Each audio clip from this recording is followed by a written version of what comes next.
Cool 1450. There's simply no better music station in Tucson.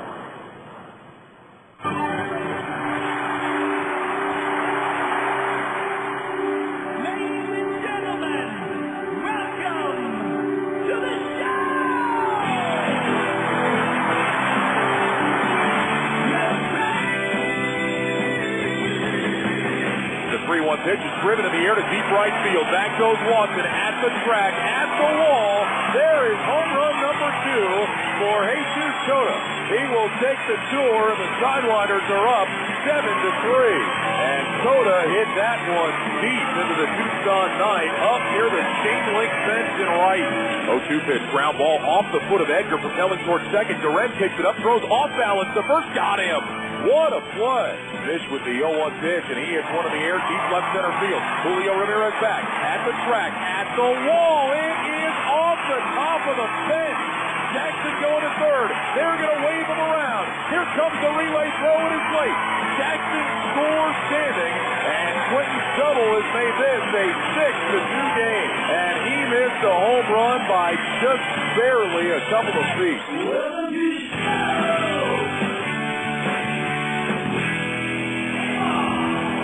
And hi again, everybody, from Franklin Covey Field in Salt Lake City, Utah. We welcome you to another evening of Sidewinders baseball tonight, Game 3 of this 4-game series between Tucson and Salt Lake. And it is great to have you with us. I'm Ryan Radke at the ballpark. A gorgeous evening here in Salt Lake City. Temperature near 60 degrees as we get set for the first pitch. After some cold temperatures the first couple of days, everybody looking forward to getting this one in tonight. And for the Sidewinders, they hope that a little warmer weather brings about a change of fortune for them, because it has been a very rough road trip so far for Tucson. They split in Colorado Springs and came to Salt Lake feeling like they could do some damage. But the first 2 games of this series, they have been all beat. Salt Lake won the opener back on Tuesday night by a score of 4-2. A pretty good outing from Enrique Gonzalez wasted as Tucson's bats went silent. They were able to muster just 4 hits. And last night, when you thought, well, it couldn't get any worse for the offense, it did. Tucson shut out Jared Weaver, 6 shutout innings. Matt Wilhite, Jason Bolger came on, closed it out of the bullpen, a 6-0 Salt Lake victory. That loss dropped Tucson's record to 4-10 on the season. So coming into play tonight, the Sidewinders are 5 games back of Las Vegas in the PCL Pacific Southern Division. Flat out, Tucson needs some wins, and they need to hit to help their pitchers out. Now, speaking of pitching, there is some bad news to report on that front. Dustin Nippert was supposed to get the start for Tucson tonight. He will not make his start. Nippert woke up this morning with an inflamed left knee. He has discomfort in that knee, and he is not going to pitch. So Tucson instead will turn to the left-hander Bill Murphy to make an emergency spot start. And they need some innings out of Murph tonight, and they need him to be sharp. They need him to avoid the walks that have plagued him over the last couple of years. In fact, Murphy down in the bullpen right now going through his warm-up tosses. He'll be opposed by Chris Buchek, the right-hander for Salt Lake, who is closing in on a lot of B's franchise records. Buchek on the season is 1-0 with an ERA of 2.25. So we'll see how Tucson responds to some adversity. Seems like that's about the last thing they need right now, but sometimes you get into these situations, a long travel day, problems in that respect, an injury, whatever it may be, and it turns out working to your advantage. We'll see if it does exactly that for the Sidewinders in this ball game tonight. Buchek down in the bullpen is finishing up his warm-up tosses. That'll give us a chance here in the opening segment to take a look at the scoreboard from around baseball today and let you know what's going on. Start you off in the American League with a couple of games in progress. Top of the 6th inning at Fenway, the Devil Rays lead the Red Sox by a score of 2-1. Dustin Moore is homered for Boston, his 2nd long ball of the season. Finals from earlier today, Angels beat Minnesota by a score of 6-4. It was Baltimore over Cleveland by a score of 9-4. Eric Bedard beat Fausto Carmona, the young phenom for the Indians. Eduardo Perez, Victor Martinez homer for the Tribe, Miguel Tejada, and Lopez homer for the O's. Tigers got 3 in the top of the ninth. They beat Oakland today 4-3. Rodney over Dukeshire. Texas and Seattle coming up in about an hour. It'll be Vicente Padilla against Joel Pinheiro. Over on the National League side of things, it's already a wild one today between Washington and Philadelphia. They're in the top of the 4th inning. Nats have a 9-4 lead on the Phillies. Nick Johnson, his 4th home run of the season for the Nats. Bottom of the 1st inning in Miller Park, it's the Reds on top of the Brewers 1-0. Giants and Diamondbacks coming up in just a little bit. That'll be Jamie Wright against Claudio Vargas. The Mets in San Diego also coming up with Steve Traxel against Jake Peavy. On the PCL scoreboard tonight, one final already in earlier today in Colorado Springs. Portland got 4 in the top of the ninth. They beat the Sky Sox by a score of 5-3. Omaha and Nashville just underway. They're scoreless in the first inning. New Orleans and Round Rock have had their game delayed by rain. They're hoping to get that in just a little bit. Oklahoma and Memphis will start very soon, so will Iowa and Albuquerque, Vegas and Fresno, and Tacoma and Sacramento. Last night around the league, Albuquerque picked up a win, beating Iowa by a score of 8-4. It was Fresno over Las Vegas 3-2. New Orleans beat Round Rock 9-6, that game in 7 innings. Nashville beat Omaha 9-7. Oklahoma beat Memphis by a score of 5-2. Portland over Colorado Springs 6-4. Tacoma beat Sacramento 3-2. And of course here, it was the Bees over the Sidewinders 6-0.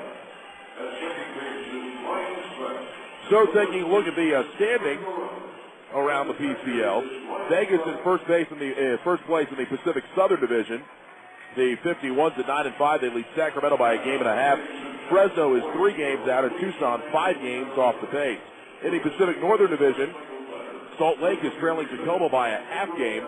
The Rainiers at 8-4. Salt Lake at 8-5. Then Portland a game back. Colorado Springs 4.5 out. We'll come back. Starting lineups in the first pitch coming up next. You're on Cool 1450. It's a dream come true. Mounds and mounds of crab legs, as many as I want, and no one's gonna stop me. And shrimp, all the shrimp I can eat, dipped in drawn butter or dipped in cocktail sauce. Honey, wake up. Let's go to Desert Diamond Casino. It's all you can eat.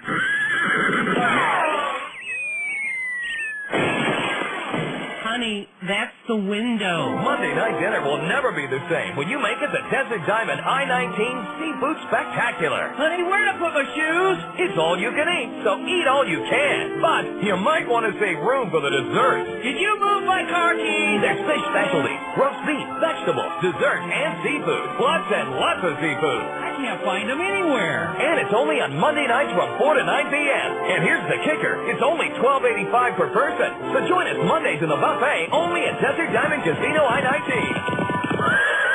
Honey, we could have taken my car. An enterprise of the Zana Automation.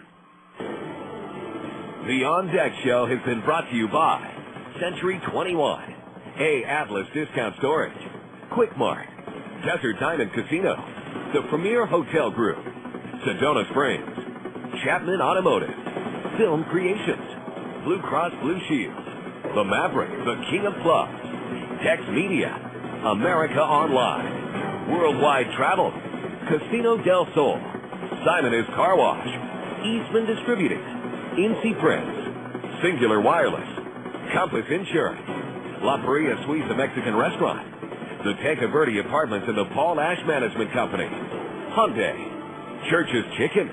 Stay tuned for Sidewinders Baseball coming up now on your home for the Sidewinders. Cool 1450. Sidewinders and the Bees, Game 3 of this series here at Franklin Covey Field in Salt Lake City tonight. Take a look at the starting lineups of the ball games. First for the visiting Sidewinders. Here's how Lorenzo Bundy will line them up tonight. Matt Erickson leads off. He'll get the start in left field tonight. Stephen Drew is the shortstop. He'll bat second. Scott Hairston is the designated hitter. He'll bat third. Chris Carter is at first base. He bats cleanup.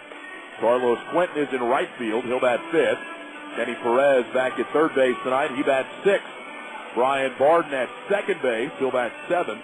Robbie Hammock is behind the plate. He bats eighth. And hitting ninth, it is the center fielder, Jerry Gill. On the mound for Tucson, left-hander Bill Murphy. He's 0-1 with an ERA of 9. For Brian Harper and the Salt Lake Bees, Eric Ibar will lead it off at shortstop. Reggie Willits is the left fielder. He bats second. Nick Gorneau is in right field. He bats third. Dallas McPherson is the third baseman. He bats cleanup. Kendry Morales at first base tonight. He'll bat fifth. Tommy Murphy is in center field. He bats sixth. Adam Pavkovich is the DH. He'll bat seventh. Ryan Buddy is behind the plate tonight. He'll bat eighth. And hitting ninth, it is the second baseman, Brian Speck. On the mound for the Bees, they have the right-hander Chris Buchek. He is 1-0, his ERA on the season at 2.25. So Buchek ready to face the Sidewinders, Game 3 of the series. Salt Lake has taken the first two, and the first man that Buchek will face tonight is Matt Erickson, batting from the left side. Erickson hitting at .304, no home runs and 2 RBIs. His second chance to lead off in this series. We saw him in this spot in the opener back on Tuesday night, and Erickson responded going 0 for 4, including a couple of comebackers. So he's in, Buchek into the windup, and the first pitch of our game from Franklin Covey Field is on the way, and it's low and inside for ball one. First pitch tonight at 6:35. Temperature is 58 degrees, wind of about 9 miles per hour, blowing out to left. And the 1-0 delivery to Erickson, fastball for a strike on the inside corner. And the count now 1-1. Bees again in their home white uniforms tonight. Black lettering outlined in gold. Black camps and a gold logo. The 1-1 to Erickson is swung on and fouled off to the left out of play. And the count now 1-2. Defensively for Salt Lake, it is McPherson, Ibar, Specht, and Morales third to first around the infield. Howie Kendrick getting the night off tonight. Willits, Murphy, and Gorneau left to right in the outfield with Ryan Buddy catching Chris Buchek. Here's the wind and the 1-2 pitch to Erickson. It's a fastball that misses outside. And the count is now 2 balls and 2 strikes. Erickson trying to be patient in the leadoff spot. Allow everybody else to see some pitches over there on the bench as Buchek delivers the 2-2. That misses off the outside corner. And the count is now 3 balls and 2 strikes. Asked Erickson before the game if he changes anything as a leadoff hitter. He said, not really. Said, I will be conscious of taking some pitches, trying to let the guys get a look, but as far as my approach goes, it's going to stay basically the same. Here's a swing and a foul off to the left. And we'll do it again. 3 balls and 2 strikes, and already Erickson has seen 6 pitches in this first at-bat against Buchek. Erickson, Drew, and Hairston here in the top of the first inning. Sidewinders needing a win and needing it badly. Buchek winds, another 3-2 pitch. Erickson swings and grounds to first. Right there to scoop it up is Kendry Morales. He'll take it to the bag himself. And Erickson retired 3 unassisted for the first out of the ball game. So Erickson saw a lot of pitches, couldn't get on base though. And as he is retired, now we'll get a look at Stephen Drew. Drew batting at .255, 4 home runs and 11 RBIs. He is 3 for 7 in this series against Salt Lake. He's in there from the left side. Sidewinders in their black tops tonight with gray pants. Sidewinders spelled out in copper across the front, and Drew swings and misses at a high fastball, and the count 0-1. Well, a beautiful day in Salt Lake City today. Temperatures in the mid-60s most of the day. Down at 58 at first pitch tonight as Buchek throws, and Drew takes a fastball high and outside, and the count now 1-1. But sunshine over most of the outfield here tonight to start the game. Infield mostly covered in shadows. At least on the right side it is, as the 1-1 pitch to Drew is a fastball for a strike over the outside corner. It's 1-2. McPherson, the third baseman, Ibar, the shortstop, in sunshine. Everybody else on the infield in shadows.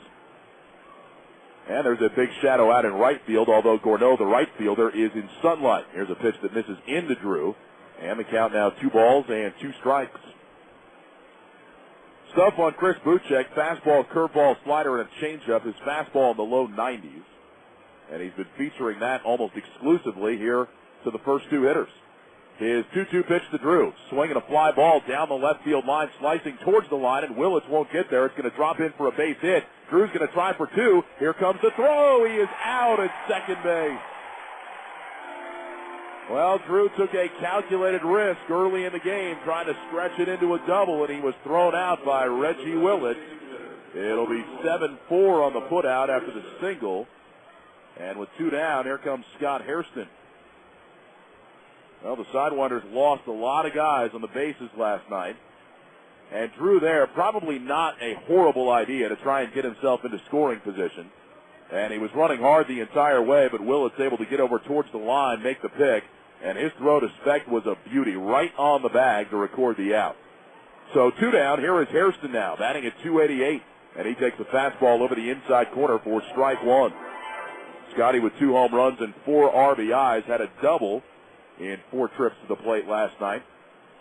Had a rough one here on Tuesday night. Went 0 for 4 with 3 Ks. And the 0-1 pitch to him. There's a strike over the outside corner. A breaking ball from Buchek.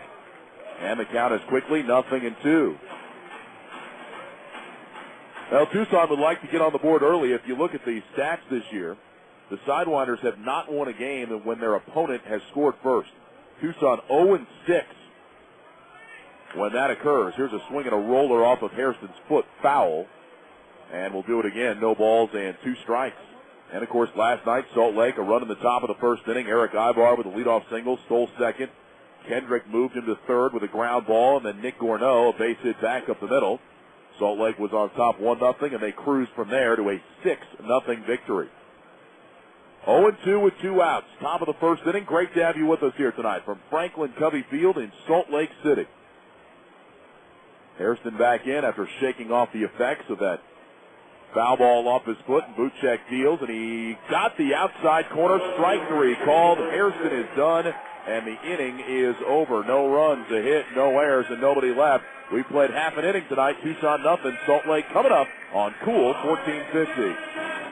Hey, Sidewinders fans, while the race for the PCL Championship continues, the race for the Wireless Championship has been decided, and the winner is Singular.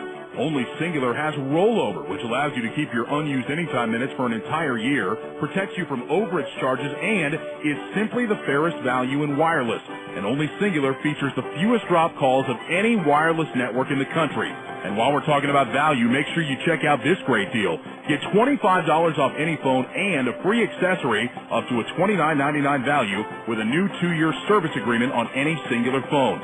Just stop by Singular's booth at the ballpark during any Friday, Saturday, or Sunday home game at Tucson Electric Park, or visit one of their 5 Tucson store locations any day of the week. This offer is for a limited time, so make your switch to Singular today and start enjoying the benefits of the best wireless network in the country. Singular, raising the bar. The Maverick is where Tucson comes together for live country music. The Maverick, where great prices are down to earth, a dance floor that stretches across the club, and a private bar and lounge to relax your feet. The Maverick still is and always will be the king of clubs. It's country done right and live 5 nights a week. The Maverick, where pickups, Harleys, and Ferraris come together on Tanque Verde next to Cove Road. You're hearing Sidewinders baseball action on Cool 1450. Sidewinders get a hit, nothing else in the top of the first inning. Now the Bees come up against left-hander Bill Murphy for Tucson. Murphy is 0-1 with an ERA of 9. This is the 5th appearance for Murph, just his 2nd start. He has worked 8 innings, given up 9 hits and 9 runs, 8 of them earned. He has walked 8, struck out 5, and the league hitting .300 against him. Murphy, if you were with us in Colorado Springs, made the start in the doubleheader. He lasted 4 innings and gave up 4 hits and 4 earned runs. And, of course, he was staked to a 5-1 lead in that game. Couldn't hold it as the Sky Sox came back for the victory. Murphy into the windup. The first man he will see is Eric Ibar, and he delivers a fastball outside for ball 1.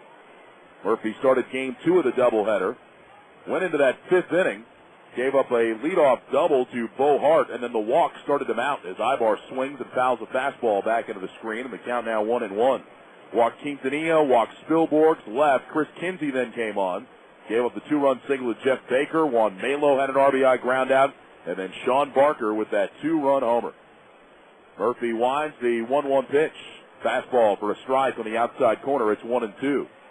So just the 2nd start for Murphy. Of course, he is used to starting.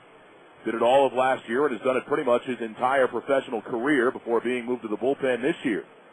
The 1-2 pitch to the plate. Check swing by Ibar on one down in the dirt. Hammock's going to apply the tag. They're going to appeal to see if he swung. He did. Ibar is out. I don't know what the home plate umpire was doing. Ibar took almost a full swing, and he didn't appeal until very late. Hammock had time to go retrieve the baseball, pick it up, run back and tag Ibar, and finally the appeal was made. So a good start for Murphy as he gets the strikeout. 1 away, and here is Reggie Willett. Defensively for Tucson tonight, it is Perez, Drew, Barden, and Carter, third to first around the infield. Erickson, Gill, and Quentin left to right in the outfield with Hammock catching Bill Murphy. Fastball to Reggie Willett, misses high and inside. It's ball 1. Willits in the second spot in the order tonight for Howie Kendrick, who's getting the night off. Kendrick has had a rough series so far against Tucson, going 0 for 8. Willits shatters his bat, and it's a bouncer that's going to go foul wide of first. Carter tried to get over there and pick it up, but it rolled foul, and so Willits will have to go get a new piece of lumber with the count 1 ball and 1 strike. Boy, Murphy really got in his kitchen. That was right off the handle of the bat, and the head of the bat ended up right out in front of the mound.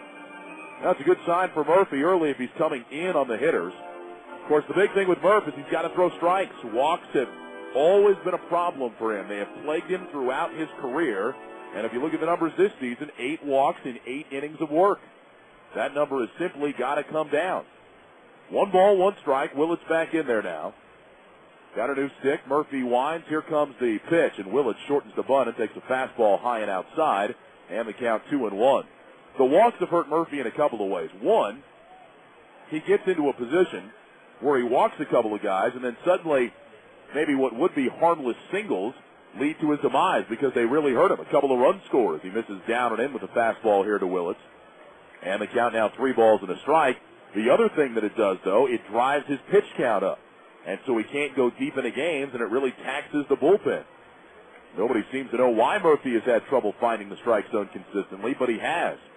The 3-1 pitch, Willits checked his swing and fouls a fastball into the backstop.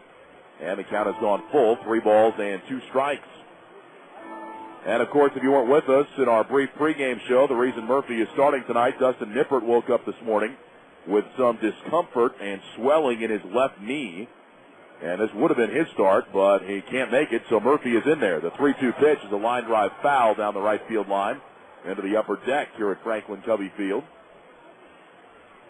And we'll see another 3-2 pitch here to Reggie Willits. Scoreboard had 3-1 up there, but it was already 3-2. Another payoff pitch coming inside ball 4. And so Murphy has issued his first walk of the game. Willits trots down to first base, and now here is Nick Gorneau.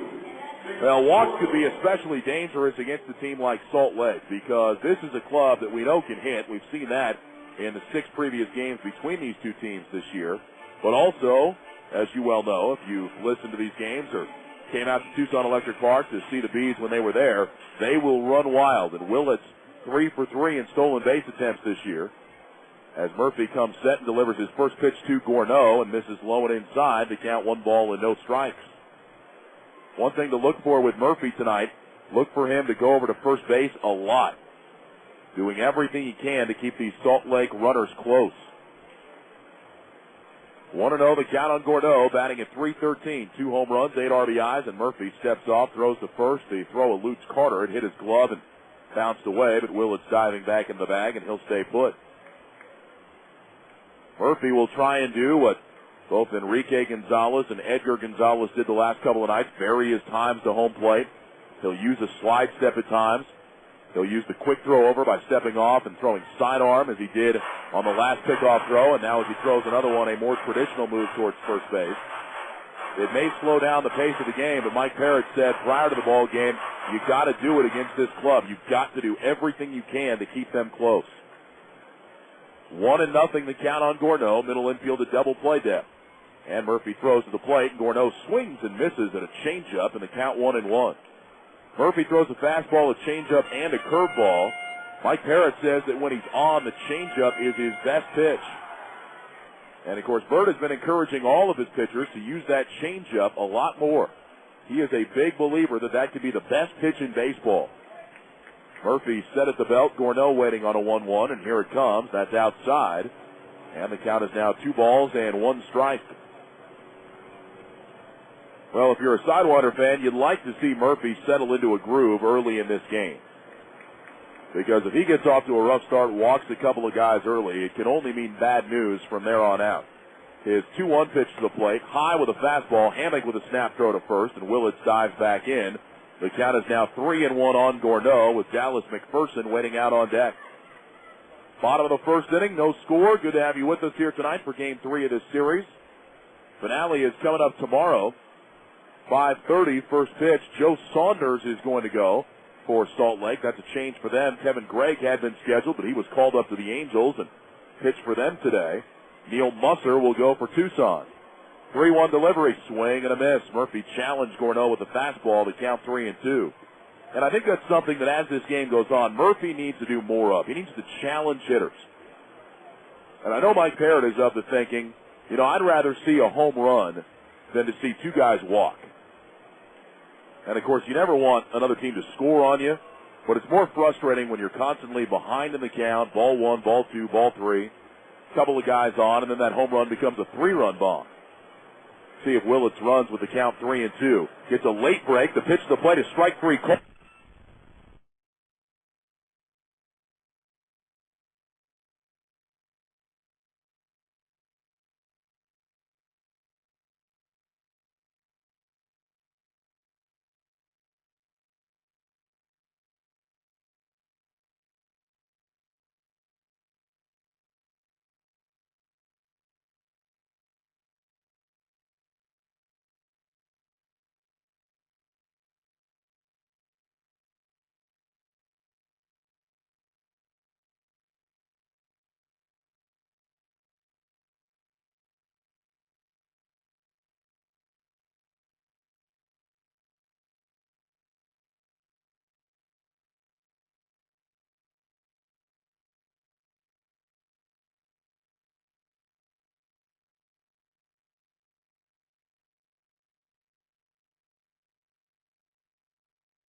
Make sure to try Sedona Springs Mountain Spring Water. Our water originates from deep protected mountain springs in Arizona, far from pollutants, city life, and people. Sedona Springs water enhances the flavors of juices, soups, pastas, and vegetables. And on a hot summer day in Arizona, there's nothing more refreshing than a cold drink of our natural spring water. So call now, 888-6099, to try Sedona Springs water, and we'll deliver a free case of our fresh mountain spring water at your doorstep to sample. This is Cool 1450, home of Sidewinders baseball action.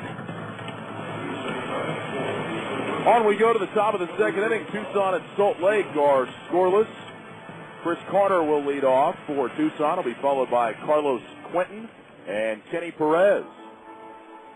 Sidewinders fans, make sure you send us an email tonight. The email address, Ryan Sidewinders, R-Y-A-N Sidewinders, at AOL.com. And the email sponsored by AOL. AOL is building a better internet. Carter batting at .268. No home runs, 3 RBIs as he climbs in from the left side against Chris Buchek.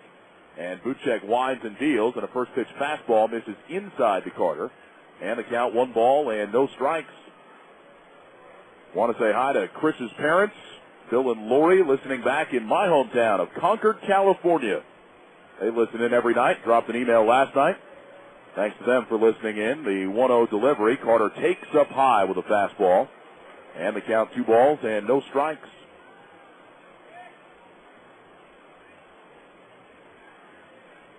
Buchek with his glove right out in front of him. Rocks back into the motion. Here comes the 2-0 delivery. Carter takes up high. And the count 3 balls and no strikes.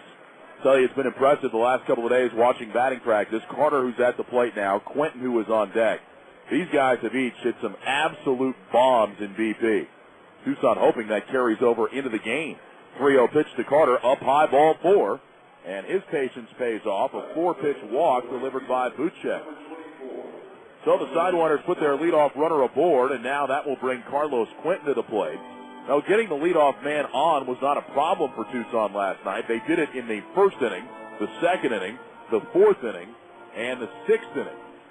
But none of those guys came around to score. Sadler was cut down on the bases in the first inning. Quentin never moved past first in the second inning after his walk. Harrison doubled in the fourth inning, but he was cut down on the bases. Carter reached on the error in the sixth, stole second, but was left standing there. Here's Buchek's first pitch to Q, and it's a fastball missing low and outside. The count 1-0, and 5 in a row now have missed from Buchek. Quentin batting at .256, no home runs, 5 RBIs. Carter with his lead away from first, 3 for 3 in stolen base attempts. Buchek set, letter high, glance over at Carter. Here comes the pitch. Q swings and fouls it back into the screen. And the count is now 1 ball and 1 strike. Well, as I mentioned in the pregame show, Chris Buchek is closing in on some Salt Lake records. I'm sure he'd rather not be because that means he's been here for a while, but nevertheless he is.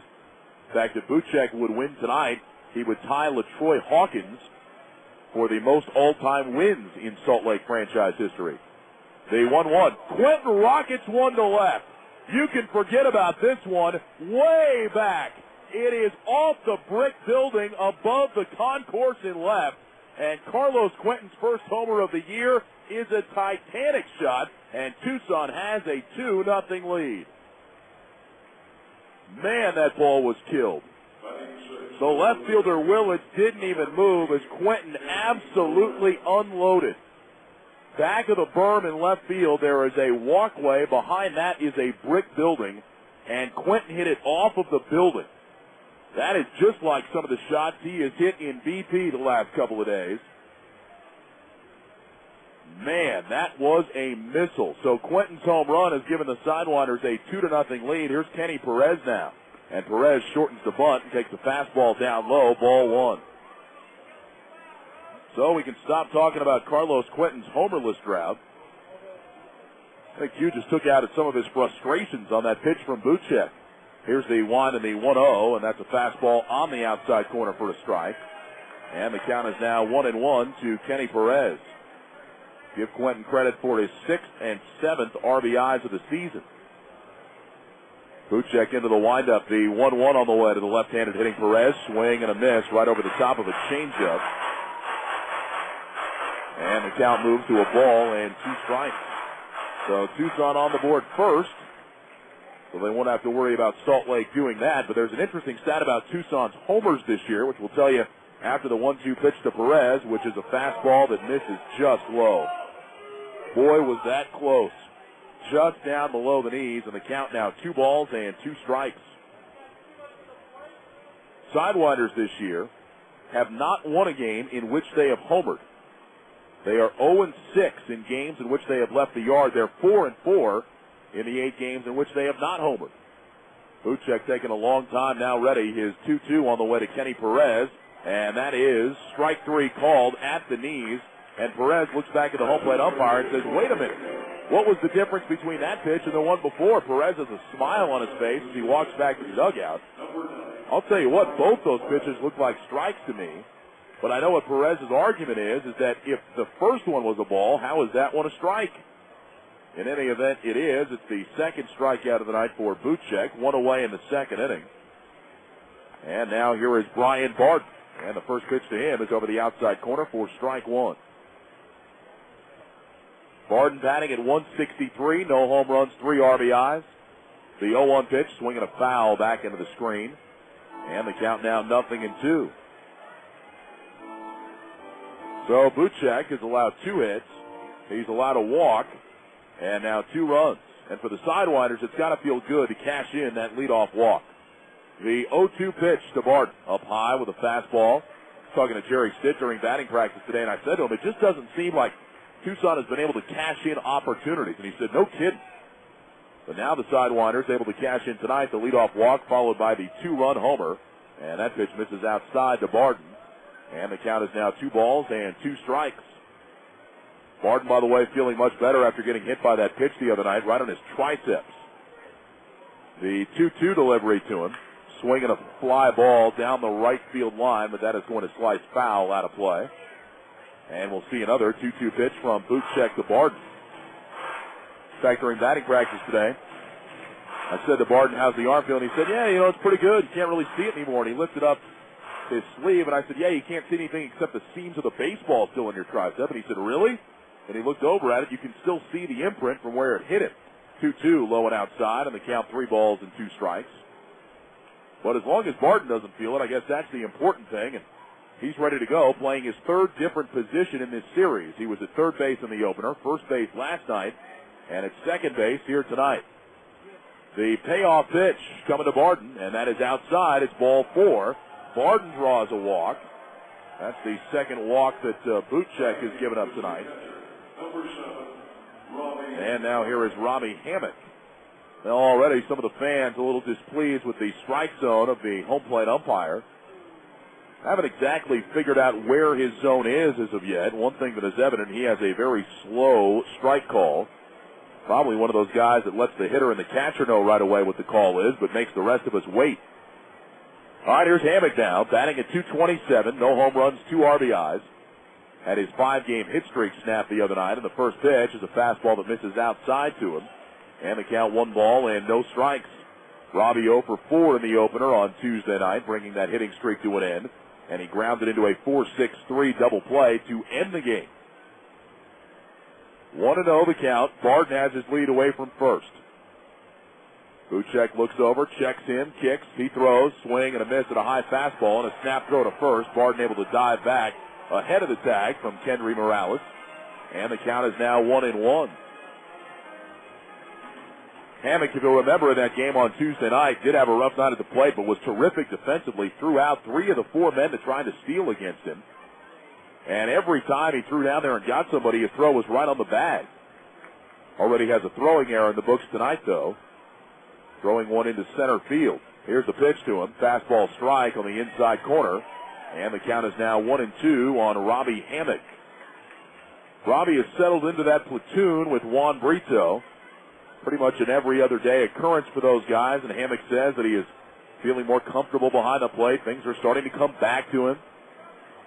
And said overall he's feeling pretty good. Barden runs, pitch to Hammock is high. The throw to second is right there, and Barden is cut down. That's 2-4 on the caught stealing, and there's 2 away. Well, speaking of terrific throws, Ryan Buddy had that one on the bag, and Speck caught it, and Barden just slid right into his glove. So 2-4 on the caught stealing. The count 2-2 on Robbie Hammock. Buchek will go back to the windup now with nobody on base. Here's the kick and the pitch on the way. Swinging a foul back and off to the right. And the count will hold. 2 balls and 2 strikes with 2 outs now here in the top of the 2nd inning. 2-0 Tucson on the strength of Carlos Quentin's 2-run homer. His first of the year, an absolute missile shot to deep left field.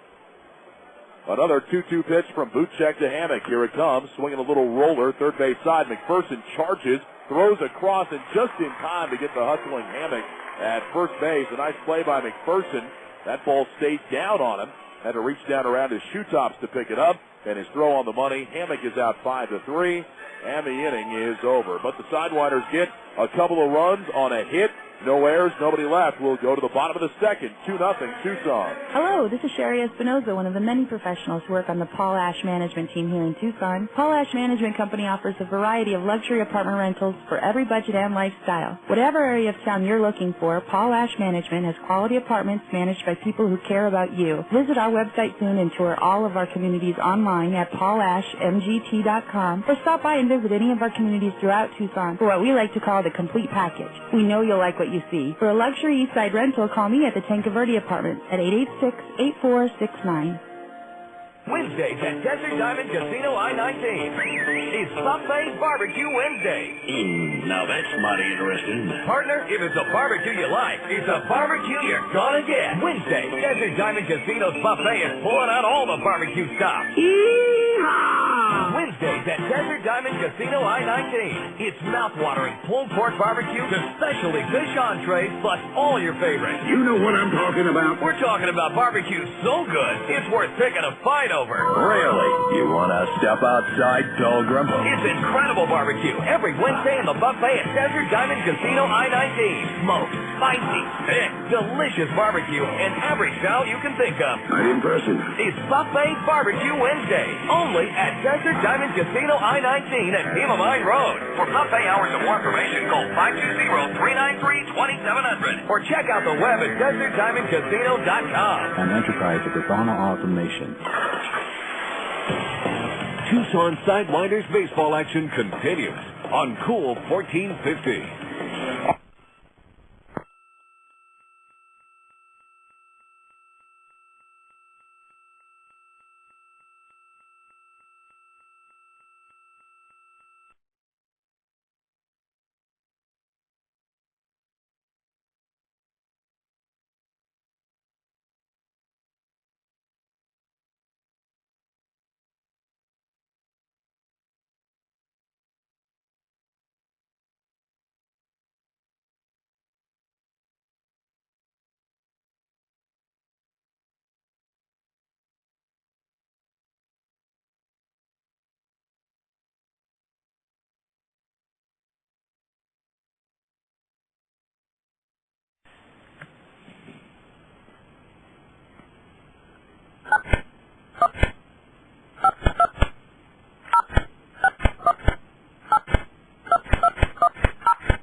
Away. Now here comes Tommy Murphy.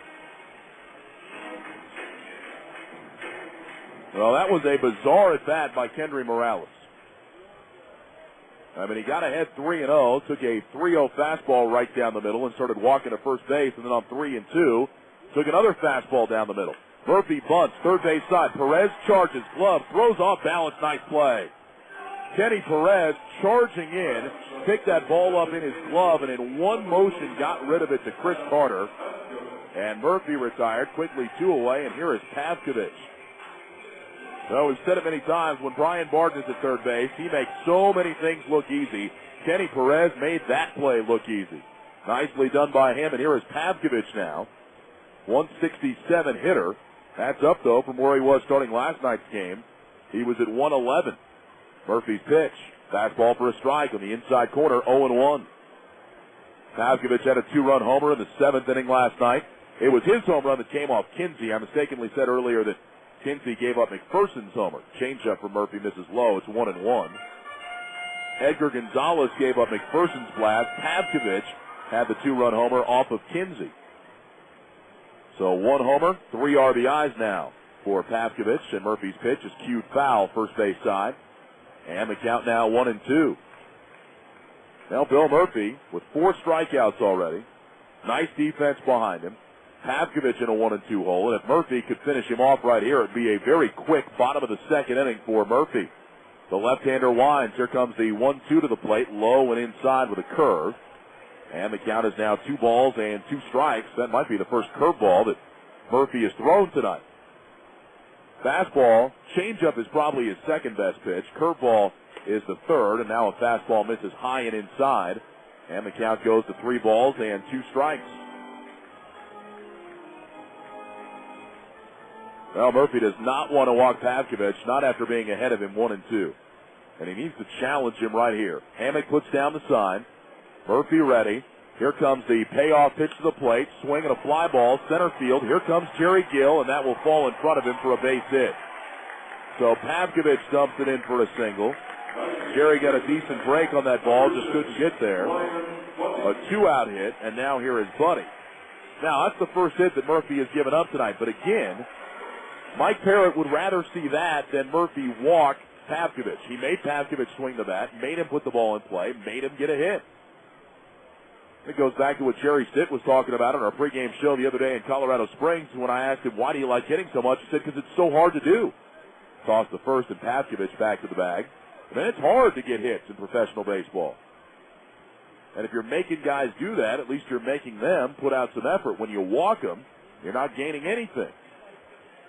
Ryan Buddy, the hitter now. Buddy batting at .250, a homer and 5 RBIs, a right-handed batter. And Murphy will toss the first and chase Pavkovich back to the bag. Buddy appearing in just his 5th game of the season. Mike Napoli has seen the majority of time behind home plate. Salt Lake, not one of those teams that has an every other day platoon at their catching spot. Buddy is basically playing one game a series. Swinging a foul back over the backstop on the first pitch to him from Murphy. And the count, no balls and 1 strike. Boy, this Angels system with some pretty good catching prospects. Saw Jeff Mathis over the last couple of years. He's up with the Angels now as their second catcher. Napoli certainly has some pop in his bat, and he's looked pretty good defensively, at least when we've seen him. Pitch in the dirt. Hammock smothers it, throws to second now as Pavkovich is trying to go, and he is thrown out. Nice job by Hammock as that pitch came down and in. And Hammock able to scoop it out. Pavkovich thought it was going to get by him and go back to the screen, but it didn't. And Hammock was able to throw him out. So Pavkovich gone down 2-4. For the Bees in the second, no runs, a hit, no errors, nobody left. We'll go to the third, 2-0 Tucson.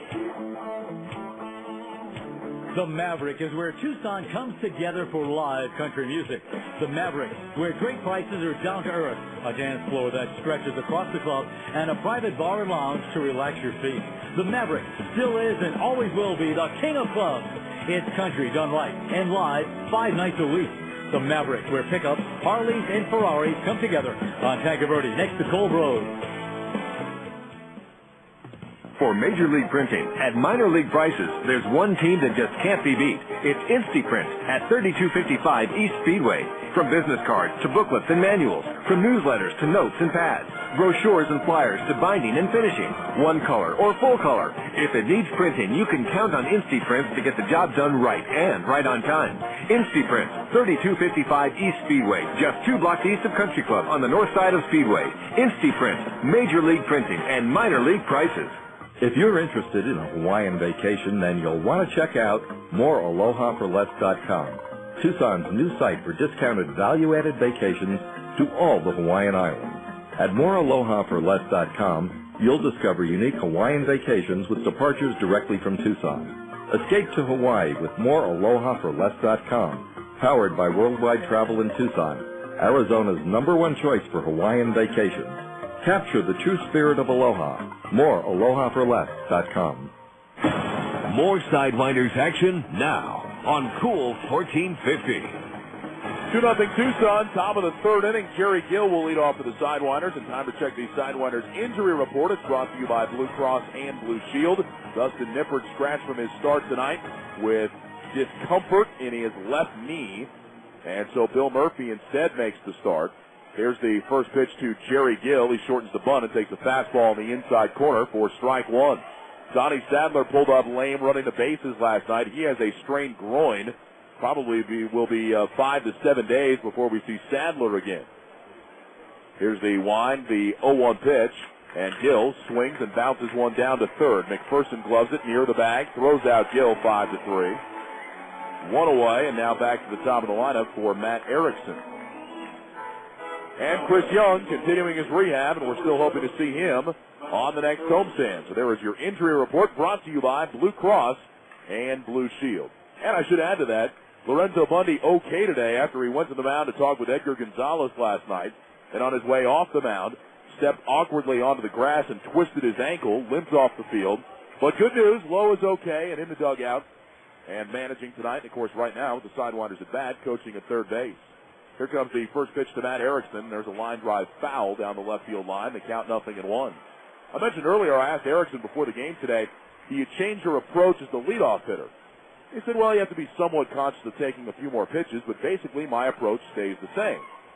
The 0-1 to him, swinging a bouncing ball, slowly hit to the right side. Morales picks it up. He'll flip to Buchek covering in time. And just like that, 2 away in the third inning.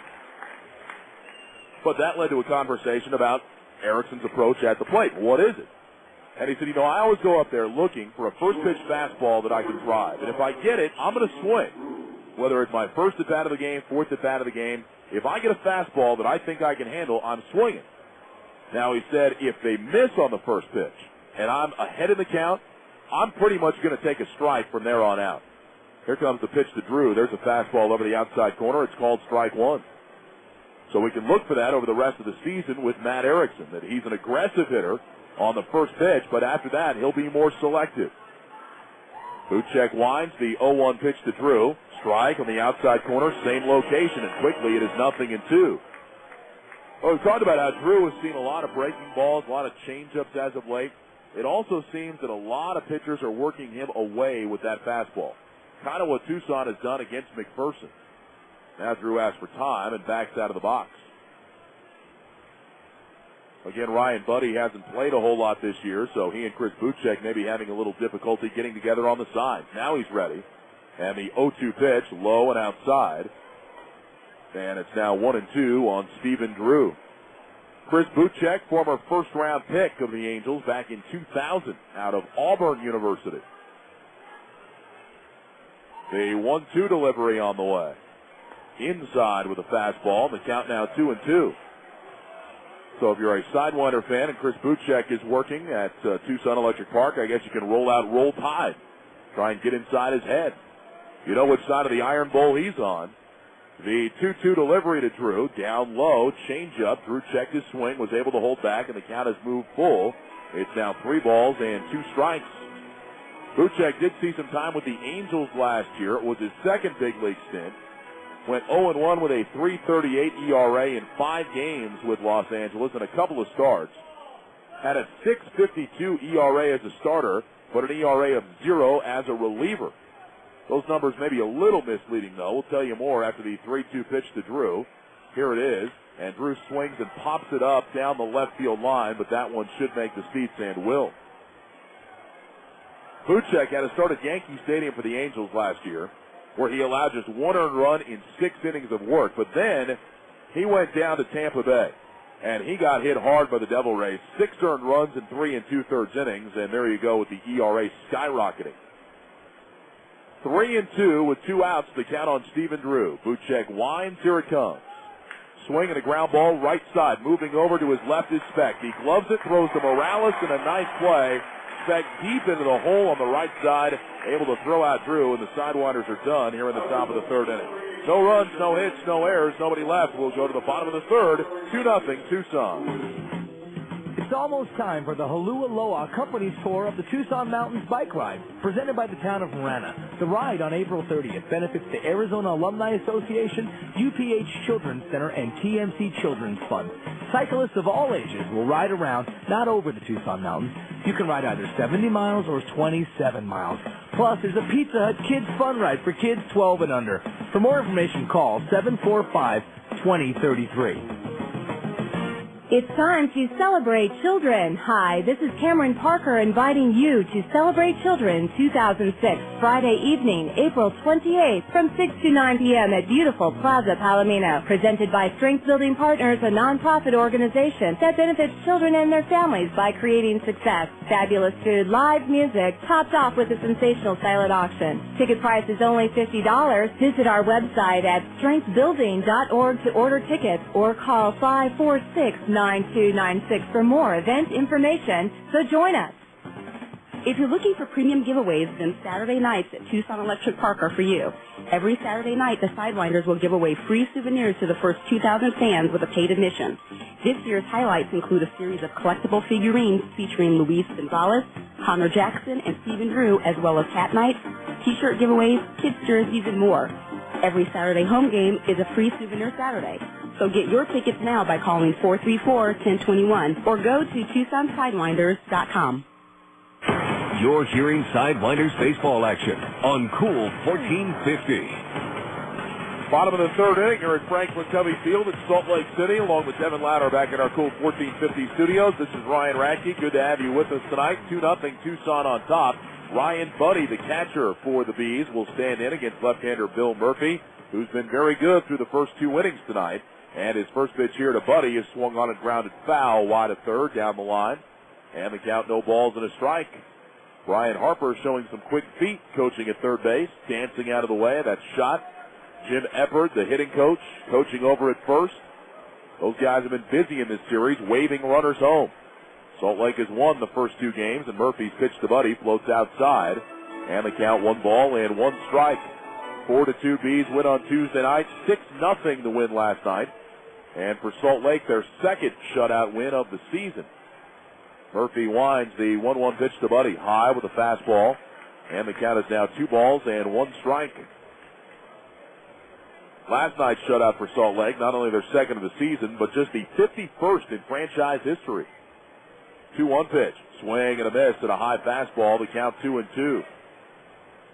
The Buzz, Stingers, and Bees have played 1,733 games in franchise history, and that was just the 51st shutout. Tells you how tough it is to do that in this league. Here's the 2-2 pitch, and that is strike 3, called on the outside corner with a curveball. Murphy paints the black right at the knees. Buddy is gone looking. 5th strikeout for Bill Murphy. And with 1 down, here comes Brian Specht. 3 of the 5 strikeouts Murphy has recorded tonight have been looking. So he is off to an impressive beginning. Here is Specht now. Specht batting at .333, no home runs, 4 RBIs on the season, playing at second base tonight, giving Howie Kendrick a break. And the first pitch misses inside to Specht, and the count 1 ball and no strikes. Well, we talked about how Salt Lake has some versatile guys. Specht started Tuesday night at third base. He was in left field last night, second base tonight. The 1-0 pitch from Murphy, swing and a bouncer foul, third base side, and the count now 1-1.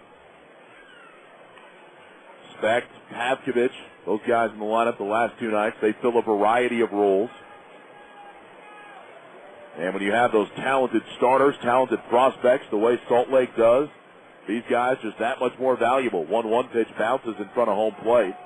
And the count is now 2-1 on Brian Specht. By the way, going back to the shutout last night, the other side of that, for the Sidewinders, it was the first time this year that they had been shut out. The last time they were shut out in Game 2 of the doubleheader against Tacoma last August 25th. There's a strike over the outside corner to Specht that evens the count at 2 balls and 2 strikes. And the Sidewinders have also recorded a shutout this season. That came back in the series against Fresno at home when Tucson had a 3-0 win. 2-2 pitch, high with a fastball, and the count is now 3-2. So Murphy again going to a full count here against Brian Specht. 1 out. We're in the bottom of the 3rd inning. Specht waiting. Murphy winds. Here it comes. And that is inside, ball 4, until Murphy issues his second walk of the ball game. So 5 strikeouts, but 2 walks. Specht is aboard, and here comes Eric Ibar. All right, if you go back to that start that Murphy had in Colorado Springs, walks were his undoing in that game. He walked 2 in the first inning, gave up a single to Juan Melo. That became an RBI because of the walks. And then walked 2 more in the 5th inning. And that, of course, loaded the bases with nobody out and set the table for the big 5-run explosion by Colorado Springs in the 5th. First pitch to Ibar, a strike over the outside corner. It's 0-1. Murphy had 6 walks all told and 4+ innings of work against the Sky Sox. Could go 5 or 6 innings tonight if he can keep his pitch count down. Set at the belt, and a toss over to first. Again, a snap throw, and Specht able to get back easily to first base. Well, Ibar, another switch hitter. And if you look at his numbers, he's hit against everybody this year. Ibar batting .348 as a lefty, hitting .429 as a righty. Murphy again throws to first, and Specht back to the bag. Ibar's only had 7 at-bats against left-handed pitching, and you can make it 8 now with his strikeout in the first inning, but 3 hits. So he has not discriminated at all. Just throw it up there, he'll hit it.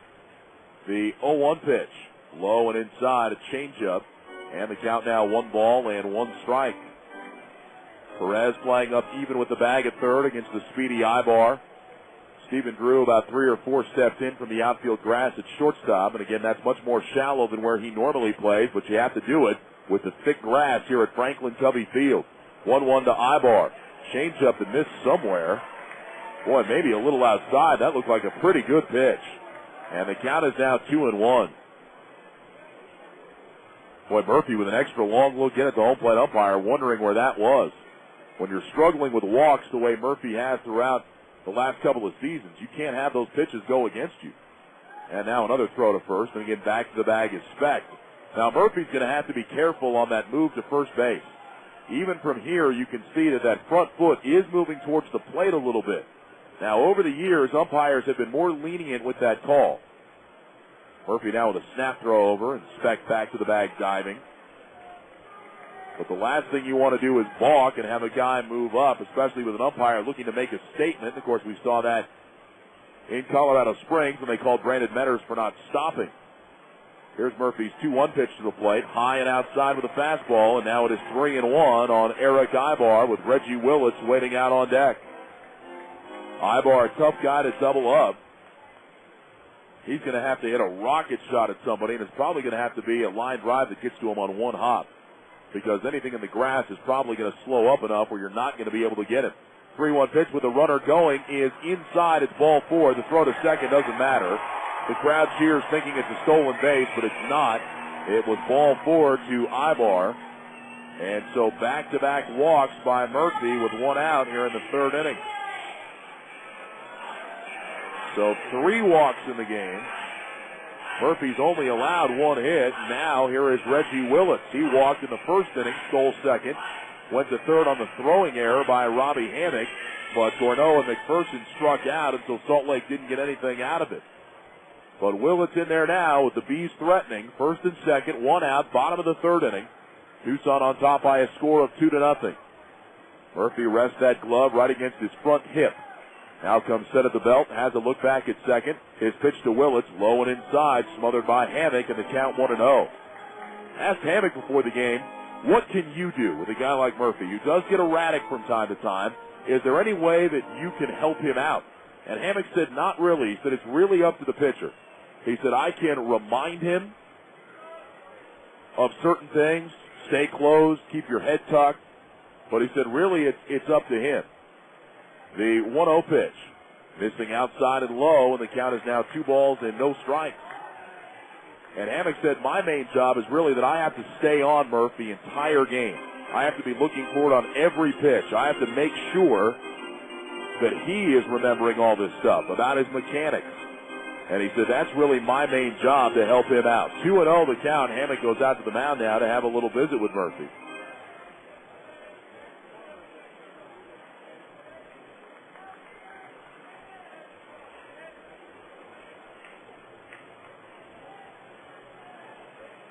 Two and 0 the count. Hammock back behind the plate. Runners have their leads. Willits has got to be sitting on a fastball right here. Murphy set. And the pitch. Fastball, and it's high. 3 balls and no strikes.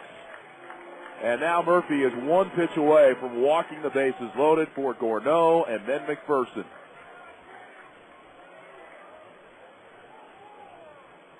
See if Willits is turned loose. 3-0. Murphy set. The pitch. Right down the middle for a strike. Willits taking all the way. And the count is now 3-1. Boy, Murphy could really use a ground ball right here. Something right to Stephen Drew. Starts the double play. But a base hit could get the Bees on the board. An extra base hit could potentially tie the game with Ibar over there at first base. Here comes the 3-1 pitch, and first Murphy will spin and look back to second base, and that was close to a balk. Murphy lifted his front leg and sort of skipped as he turned back towards second. But the umpires say there's nothing wrong with it. The runners will have to stay put. Speck is at second, Ibar at first. Willits in there from the right side, waiting. And the 3-1 pitch as the runners go is swung on and bounced to second. Barton's got it. He'll look at the runners to make sure they won't advance any further. Throws to first. The out is recorded, but Brian Harper stays out of the double play by starting the runners. 2 down now, and here is Nick Gorneau. Well, the Bees again getting aggressive, starting the runners on 3-1. Had they not, that would have been a tailor-made 4-6-3 double play. Instead, it's just a 4-3 out, and here is Gourneau now, who can tie the game with a single. Gourneau struck out looking in the first inning. Murphy threw him a beauty of a pitch right on the outside corner. So everybody back with 2 outs. Murphy reading his catcher hammock. Puts down the sign. Robbie's moving outside. Here comes Murphy's pitch. It is low with a changeup, and the count 1 ball and no strikes. Almost the entire field covers in shadows now. Slight pocket of center field slight pocket of sunshine in center field where Jerry Gill is. Slight pocket of sunshine just behind Quentin and Wright. The pitch, swing and a miss. A vicious cut from Gourneau. Murphy threw him the change, and the count now 1-1. Lights are on here at Franklin Covey Field. They won't take effect, though, for probably another half hour to 45 minutes. A great view of the mountains beyond the wall here at Franklin Covey Field. The snow has melted off quite a bit. Some snow up on the top of the mountains, but that's about it. They were totally covered when we got here on Tuesday. The 1-1 pitch to Gourneau inside with a curveball. And the count is now 2 balls and 1 strike. 2 runs on 2 hits. An error for Tucson. No runs on 1 hit.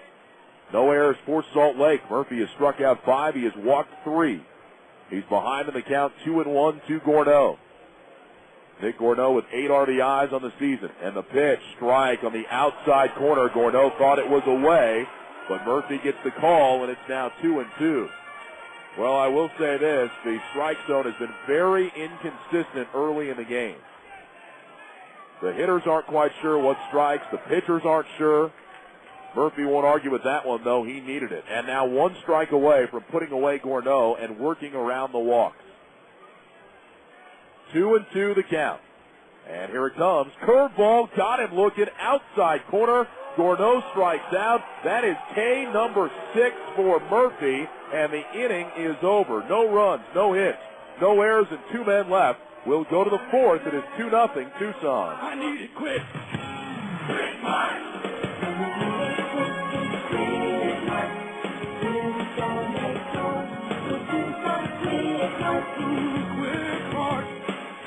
Spring is a great time in Tucson and southern Arizona. And for everything you need for picnics, barbecues, and other outings, remember your friendly neighborhood Quick Mart store. At Quick Mart, your favorite brand of beer is on sale every day, and you'll always find weekly specials on soda, chips, and snacks. Remember, Quick Mart is always open for your last-minute party needs. And don't forget the ice. Quick Mart, serving Tucson for over 40 years, is a proud sponsor of U of A Athletics. Go Wildcats! Quick Mart. There's a store near you. I need it quick.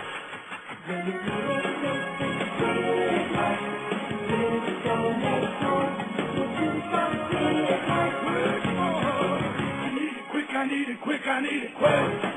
Hello, this is Sherry Espinoza, one of the many professionals who work on the Paul Ash Management team here in Tucson. Paul Ash Management Company offers a variety of luxury apartment rentals for every budget and lifestyle. Whatever area of town you're looking for, Paul Ash Management has quality apartments managed by people who care about you. Visit our website soon and tour all of our communities online at paulashmgt.com, or stop by and visit any of our communities throughout Tucson for what we like to call the complete package. We know you'll like what you see. For a luxury east side rental, call me at the Tanca Verde Apartments at 886-8469. This is Cool 1450, home of Sidewinders baseball action. Hey fans, when the team is at home, make sure you stop by Arizona Honda Powerhouse at 4710 South Palo Verde or their concourse display near the Grove for your chance to register for the Arizona Honda Hit for the Cycle contest. Any Sidewinder player hits a single, double, triple, and home run, and that home run must go over the fence. Both the player and one lucky fan will walk away with an ATV courtesy of Arizona Honda. Scott Hairston will lead off for Tucson here in the top of the 4th inning. Sidewinders have a 2-0 lead on the strength of Carlos Quentin's 2-run blast in the 2nd inning. Hairston, a strikeout victim his first time against Chris Buchek, took a called third strike. So in there for his second hacks of the night. Buchek into the windup. His first pitch to Hairston is a fastball that's popped up, back and out of play. And the count, no balls and 1 strike. Well, how about Bill Murphy in the 3rd inning? Back-to-back one-out walks, but gets Willits to ground out weakly and then strikes out Gourneau. 6 strikeouts for Murphy through 3 innings of work. 0-1 the count on Hairston. Buchek has struck out 2 Sidewinder hitters. Buchek into the windup. The 0-1. Hairston swings and misses. Got an off-speed pitch and was out in front. The count 0-2. And you look, both Sidewinder hitters that have struck out tonight, Hairston and Perez went down looking. Murphy has 4 looking third strikes. So 6 of the strikeouts in this game, 6 of the 8 that have been recorded total, the hitters have gone down looking. That might tell you something about the strike zone this evening. Here's Buchek's 0-2 pitch to the plate. That is low and outside with a fastball. And the count is now 1-2. Tommy Murphy in center field doing some stretching to try and keep himself loose. Murphy a couple of steps towards left center field for Hairston. Buchek's 1-2 to the plate.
Towards the bag is Speck. He gloves. He throws, and on one hop, Kendry Morales digs it out.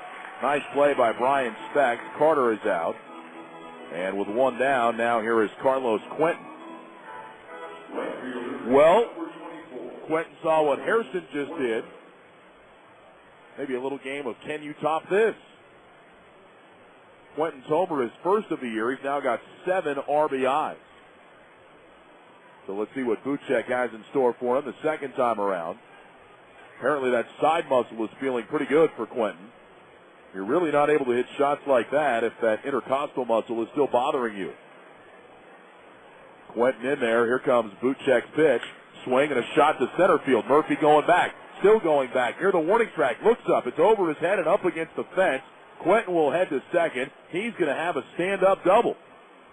And if it wasn't 420 feet to straightaway center field here at Franklin Covey Field, Quentin would have his second home run of the night. So he's in scoring position with one away. And now here comes Kenny Perez. Perez has been swinging the bat well much of the season. Went 1 for 4 in his start last night. His average now at .348, a strikeout victim in the second inning. So 1 for 5 in the series. No home runs, 3 RBIs. We talked about it a little bit last night on the broadcast that Perez did not exactly have a great spring training. In fact, he was really on the bubble to make this Sidewinder team. But he did make the team, and he has produced most of the time he's been in there. Buchek from the stretch, kicks and throws to Perez, and a fastball misses outside, ball 1. Quentin getting a good-sized lead away from second. Eric Ibar trying to keep him close. Perez in there waiting patiently on Buchek, who comes set, looks back at Quentin. And the pitch to Perez, fastball high, and the count is now 2 balls and no strikes. And once again, the fans down behind home plate getting on the home plate umpire. They thought that pitch was pretty good. 3-0 Tucson here in the top of the 4th inning. 2 big-time home runs. 1 from Carlos Quentin, 1 from Scott Hairston. Buchek's 2-0 pitch to Perez. He swings and drives one high to left field. Willett's going back. On the warning track, he will make the catch. Quentin will retreat to second base. And there are 2 outs in the inning now. So with 2 down, here's Brian Barton. Bardo drew a walk in the second inning, but was caught trying to steal second base. It was his first attempt of the year, so now 0 for 1 in that category. Good just to see Barton get on base, though. This early season has really been a struggle for him. I've asked him a couple of times, how you feeling up there? Says he feels good. He just hasn't been able to get it going offensively. And the breaking stuff has really given him problems. He hasn't been able to stay on it and go to right field. But he's set up outside. Buchek's first pitch, fastball for a strike on the outside corner. It's 0-1. Barton's hips have really been flying open. He's been pulling off the breaking balls and the changeups away. Normally, Barton does a pretty good job of staying on those pitches and going to right field. 0-1 the count. Buddy set up away again. Here it comes. That's too far outside. A slider from Buchek. And the count is now 1 ball and 1 strike. When Barton is going well, and he talked about this before the season, he really goes back up the middle and works right center field. And that was something he talked about in that stretch last year, his 27 for 153 stretch at the plate. He said, I finally just got back to basics. And for me, that was see the ball, hit the ball, and really concentrate on the middle portion of the field. Here's Buchek's 1-1 delivery. Swing, and there's a drive down the right field line. This one is slicing. It's towards the corner near the pole. Fair or foul? It is a foul ball. Just barely foul. It's only 315 feet down the right field line, and the wall angles.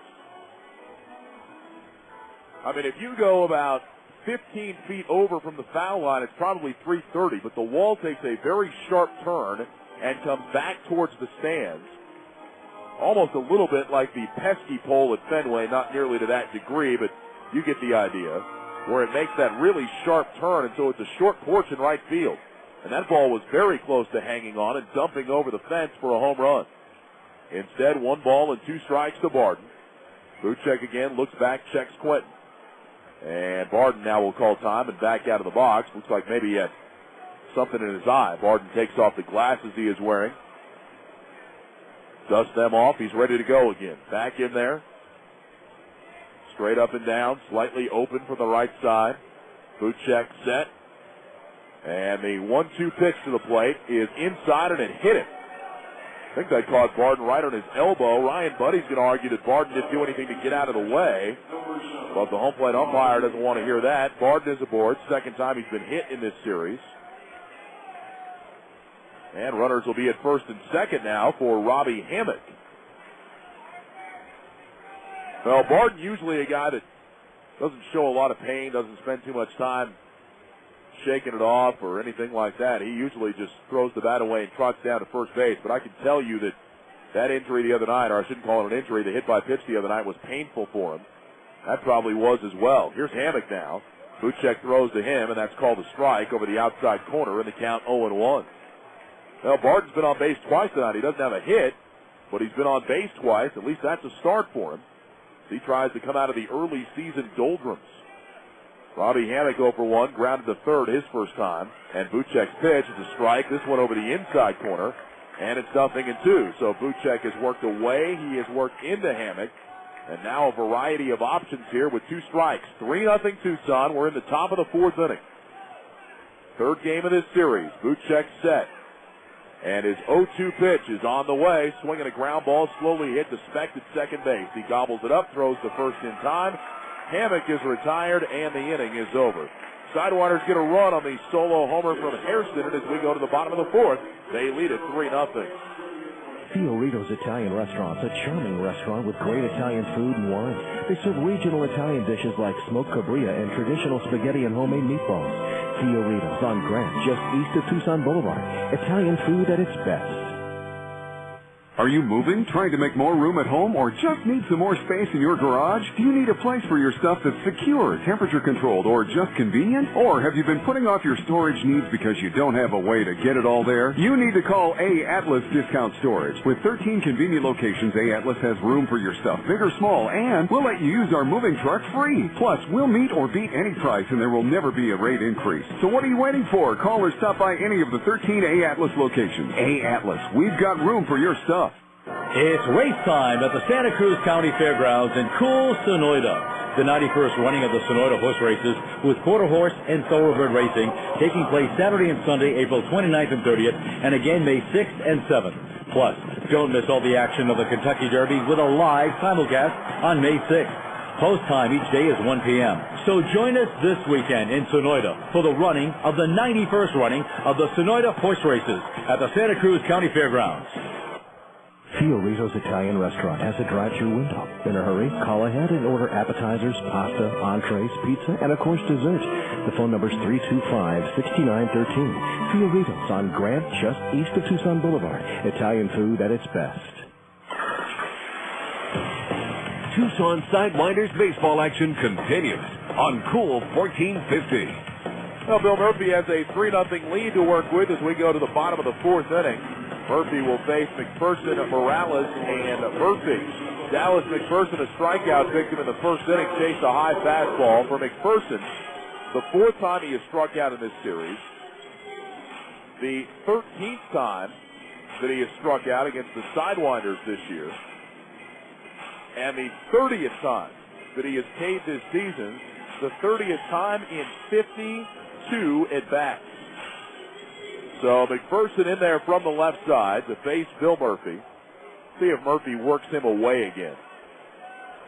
Hammock will put down the sign. Murphy with a deep breath. Glove out in front of his face. Reaches in for the baseball. Hammock does move away, and the pitch goes that way, and it is fouled back just off to our right. And the count, no balls and 1 strike. Boy, that was a bullet.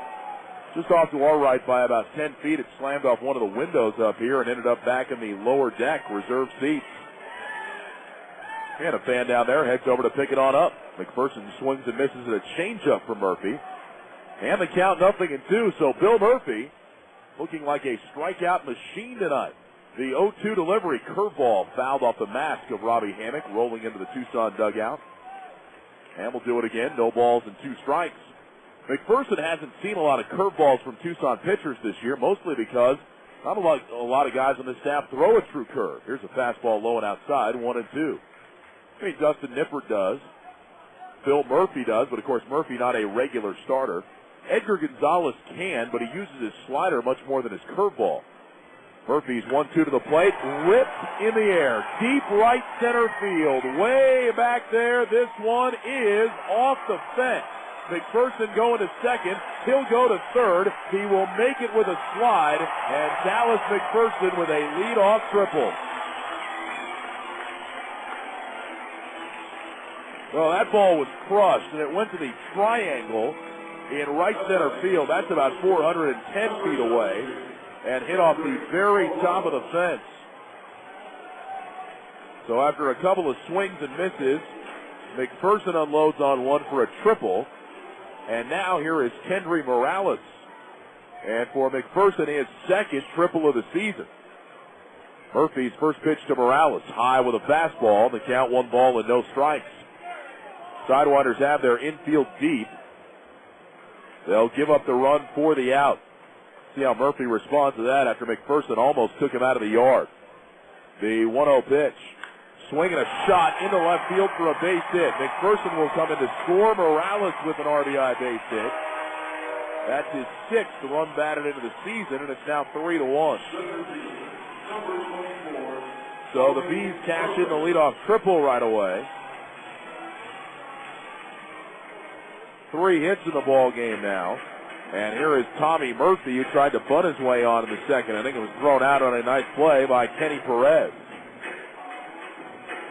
So after the home run by Hairston, Salt Lake answers right back. Murphy stands in 0 for 1, batting from the right side. Perez walks up even with the bag at third. Now about a step in front of it. Murphy set, and the pitch, swing and a miss and a high fastball. The count 0-1. Well, again, Mike Parrott said last night that the pitch that McPherson hit for his home run was middle in. Said it was the only pitch we threw a middle in all night, and it looked like that pitch from Murphy was middle in. 0-1 on the way. Here's a ground ball into left field. That's a base hit. Murphy has a single. Morales down to second. Runners at first and second now. And here is Adam Pavkovich. So in this inning, Murphy's not walking anybody, but he's given up 3 consecutive hits. A triple to McPherson, single by Morales, single to Murphy. Here's Pavkovich, who had a single in the second inning, and he may be up there to bunt. He might try and drop one down to move the runners up to second and third. Now, Ryan Buddy is out on deck, and Buddy has never been known as a great hitter. So Brian Harper has a choice to have Pavkovich sacrifice or let him hit, knowing that Buddy is not a huge threat. Pavkovich does show bunt and takes one outside. It's ball one. 3-4-1 for Tucson tonight. 1-4-0 for Salt Lake. Perez in from third base, gives some signs to the defense. Now Perez will walk over by the third base bag, do a little housekeeping there. Pavkovich shows the bat out at the mound, waits on Murphy. He reads Hammock, he's set. Drew trying to keep the runner close at second. Pavkovich doesn't show bunt, pops one up. First base side, Hammock is over there. Carter is there as well, and Carter will make the catch in foul territory, and that could be a very big first out. So Brian Harper takes the bunt off. It doesn't pay off there. One away now, and here comes Buddy. He struck out in the third inning looking. One of 6 strikeouts that Murphy has tonight. Brian Harper now gets everybody's attention and goes through some signs in the third base coach's box. Buddy 0 for 1, his average at .231. He has homered once, he has driven in 5, and as I mentioned, never a guy that has been known as a terrific hitter. Murphy set at the belt, his first pitch. Inside, bounces in front of home plate, but Hammock does a good job to block it. The count 1-0. Buddy hit .230 in 58 games with Salt Lake last year. If you go back to 2004 in Rancho Cucamonga, Buddy hit .251. That is the highest batting average of his career. 1-0 the count, slightly open stance from the right side. And Murphy's pitch to the plate, swinging a bouncing ball to third, could be 2. Perez has it, goes to second for 1. Barton's throw to first, in the dirt, picked out by Carter for a double play. 5-4-3, and the inning is over. No runs, or rather 1 run, 3 hits, no errors in the inning, 1 left. We will go to the 5th. It is 3-1 Tucson. Borst Automotive is the only shop in Tucson named a AAA Top Shop 4 years in a row. Borst Automotive offers complete car repair on all models, foreign and domestic. Borst is equipped with the latest diagnostic equipment with a 26-month, 26,000-mile warranty. Now through the end of the month, Borst Automotive will check your air conditioning system and get it ready for the hot weather. A complete air conditioning performance test for $15.95. Automotive repair, on time, done right. Borst Automotive, 22nd and Swan. Experience live entertainment every Friday and Saturday night at Casino del Sol and Casino of the Sun. And enjoy Tucson's best food and drink specials every weekend at Arizona's finest casino, Casino del Sol. And for even more Vegas-like entertainment, check out Ava Amphitheater's April schedule, featuring Engelbert Humperdinck, Lupillo Rivera, and more. Tickets now available at avaconcerts.com, the Club Sol box office, and Ticketmaster. Brought to you by Casino del Sol. Just like Vegas, only closer. Enterprises of the Pasquayaki Tribe. It's time to celebrate children. Hi, this is Cameron Parker inviting you to Celebrate Children 2006, Friday evening, April 28th from 6 to 9 p.m. at beautiful Plaza Palomino. Presented by Strength Building Partners, a nonprofit organization that benefits children and their families by creating success. Fabulous food, live music, topped off with a sensational silent auction. Ticket price is only $50. Visit our website at strengthbuilding.org to order tickets or call 546-9296 for more event information, so join us.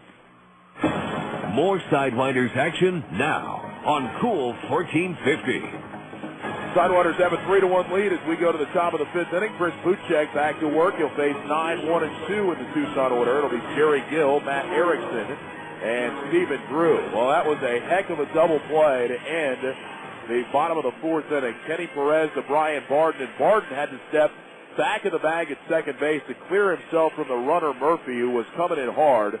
His throw to first was low, but Chris Carter, a terrific job to pick it out, ending the inning, and Tucson still with the lead. 3-1 now as we go to the 5th, and here is Jerry Gill, who is 0 for 1, grounded out to McPherson in the 3rd inning.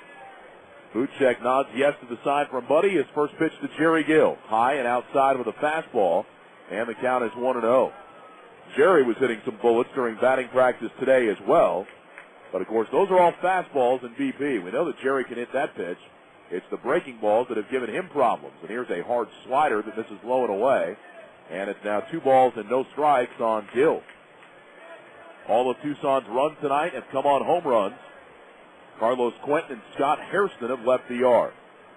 Here comes the 2-0 pitch to Gill. Swinging a foul back into the screen. He chased ball 3, a fastball up around the letters. And the count is now 2 balls and 1 strike. Buchek tugs at the bill of his cap before he's ready. Now into the windup. His 2-1 pitch. Swinging a pop-up foul back and out of play. It's 2-2. By the way, that brick building beyond the left field wall that Carlos Quentin hit and that Scott Hairston hit his home run over, on the big nights here at Franklin Covey Field, they use that as a concession stand. The 2-2 pitch coming to Gill. Swing and a miss. Got him at something down around his ankles. Either a hard fastball or a slider. And Gill becomes strikeout victim number 3 on the night for Chris Buchek. And with 1 down, back to the top of the lineup for Matt Erickson. There are bathrooms on either side and then a concession stand window in the middle. And so when Salt Lake has their big days and a lot of folks are out on the berms, they'll open that up and have concessions sold out of there. Tonight it's closed up, locked up. Probably a good thing, too, because the Sidewinders have been peppering it. There's a fastball to Erickson right down the middle for strike 1. 0-1 the count on Matt Erickson, who is 0 for 2 tonight. He has grounded to first twice in the ballgame. Buchek winds, he deals. The 0-1, strike, off speed, at the knees on the outside corner. It's 0-2. Went down to the clubhouse after the game last night. The Diamondbacks-Giants game was on the big screen television down there, and Matt Erickson, one of the guys who was sitting on the couch watching the big club play as the 0-2 is in the dirt. It's now 1-2. And, of course, Brandon Metters came on to work in the 9th inning last night, had a terrific 9th inning against San Francisco. And Erickson turned and looked at the rest of us that were gathered around the TV and said, "Do you think he was inspired by my performance in Colorado Springs?" And I told Erickson, I said, "Look, I think you got the short end of the stick. Your numbers are better as a pitcher. They should have called you up." 1-2 to count on him. And Buchek's pitch is coming. Swinging a slow roller up the first base line. Morales charges, but the pitcher Buchek will cut him off, picks up the baseball, and tags out Erickson. That's the ever-popular 1 unassisted. And with 2 outs now, here comes Stephen Drew. Funny watching Metters pitch last night. He threw a slider at about 81, 82 miles per hour. And I said to Erickson, "Hey, at least your velocity's the same." He said, "Yeah, that was my fastball and his slider. We're both at 81, 82. Not bad." Good to see Metters, though, back up with the big club, certainly where he belongs. He pitched very well in his time in Tucson, had that little hiccup in Colorado Springs. That was about it. Other than that, he was dominant and looked very good last night. Here's Buchek's first pitch to Drew, swing and a miss and a changeup, and the count 0-1. Right-hander has begun to throw down in the Salt Lake bullpen. Buchek in his start at Tucson lasted only 3 innings. Trying to get through the 5th inning here tonight as his 0-1 pitch is swung on and bounced back in the middle. Behind the bag at second, Speck backhand, straightens, throws to first, in time, got through. Steven threw up the save signal trying to influence the umpire, but he didn't get the call, and that'll do it in the top of the 5th inning. No runs, no hits, no errors, nobody left. We'll go to the bottom of the 5th, 3-1 Tucson. To get good fish, you have to know where to go. Shh. The best fishing holes are kept secret. But sometimes, all you got to do is listen. Only churches could make fish like this. Golden crunchy outside and light flaky inside. It's a good catch in a basket, platter, or inside the new fish sandwich. There's always something new crunching at Church's. Try Church's new crunchy fish sandwich with fries for only $1.99. Or enjoy 12 pieces of chicken in spicy or original for only $7.99. Offer plus tax for limited time at participating restaurants. Church's. Have you ever considered a Sidewinder baseball game for hospitality to entertain your clients, to increase sales, and build customer loyalty? If not, you're missing out on the in-location to thank your customers for their business. With complete catering services available, you can choose from a wide variety of fares to complement your event. It's so easy. You bring us your clients and we'll do all the rest while making you look good to your customers. Call the group department and ask us about luxury suites and corporate meeting possibilities at 434-1021. That's 434-1021. Call today. Film Creations Limited has provided Southern Arizona and the world with high-quality, low-cost video production for over 25 years. Our full-service facility features a multitude of digital editing and production toys designed to make you look better than your competition. Not to mention, Film Creations offers clients the option of producing all of their commercials, training videos, and marketing videos in high definition for the same price our competitors charge for standard def. So when you see something you like, chances are Film Creations did it. Give us a call at 624-4444 or visit us at filmcreations.com. You're hearing Sidewinders baseball action on Cool 1450. Ryan Speck made a nice defensive play to rob Stephen Drew of a base hit at the top of the fifth inning. Now he'll lead off here in the bottom of the fifth inning. Speck in there from the right side against the left-hander Bill Murphy, who got some nice defense of his own in the bottom of the fourth. Murphy winds. Here comes his first pitch to Speck, and it's low and inside a fastball. The count 1-0. Murphy got the 5-4-3 double play to end the fourth inning. Perez to Barden to Carter. Here's the windup and the 1-0 pitch. Swing and a pop-up down the right field line. That's going to slice foul and out of play. And the count now 1 ball and 1 strike. Jerry Gill in center field has been playing around towards left center for Speck. And as that pitch was being delivered, he was repositioned over towards right center field. So Jerry had to run over. Always waiting for that to happen one time and then the ball be hit right where the guy just vacated. 1-1 curve is a shot past the diving Perez down the left field line. That's towards the corner. Speck around first on his way to second. Erickson is over to pick it up. And Brian Speck has a leadoff double. So the second straight inning that the Bees have had a leadoff extra base hit. 5th hit in the ball game. Now here comes Eric Ibar. McPherson a leadoff triple in the 4th inning. And that was immediately cashed in when Kendry Morales had a base hit to left. Now can Ibar equal that feat? He's 0 for 1 tonight. He has struck out and walked. In there from the right side, Speck with his lead away from second base. Perez pulled up about a step in front of the bag at third. Murphy set. Here comes his pitch to Ibar. It's high and outside with a fastball. The count 1 ball and no strikes. Now with Perez up in front of the bag at third, it wouldn't be totally shocking to see Speck take off and try and steal third base. It would be a risky move, but remember, Speck is 5 for 5 in stolen base attempts this year, and Brian Harper, a very aggressive manager. Now Murphy will throw back to second. Barton sneaking in behind Speck, but he dives back in safely. Talked about it last night with all of the speed on this team. It's very odd to see Brian Speck, the team leader in stolen bases, or at least now tied with Eric Ibar after he stole a couple last night. But Speck, I think, one of those guys that he's not a burner, but he's very smart on the bases. 1-0 pitch. That missed somewhere, maybe a little bit low, not quite sure. 2 balls and no strikes to count on Ibar. Right-hander continues to throw for the Bees down in the bullpen, and it looks like they will make a pitching change when we go on to the top of the 6th inning. Salt Lake looking for a couple of runs here to tie this thing up and take Chris Butchek off the hook. Murphy at the belt. His 2-0 pitch to Ibar, high with a fastball. The count has gone to 3 balls and no strikes.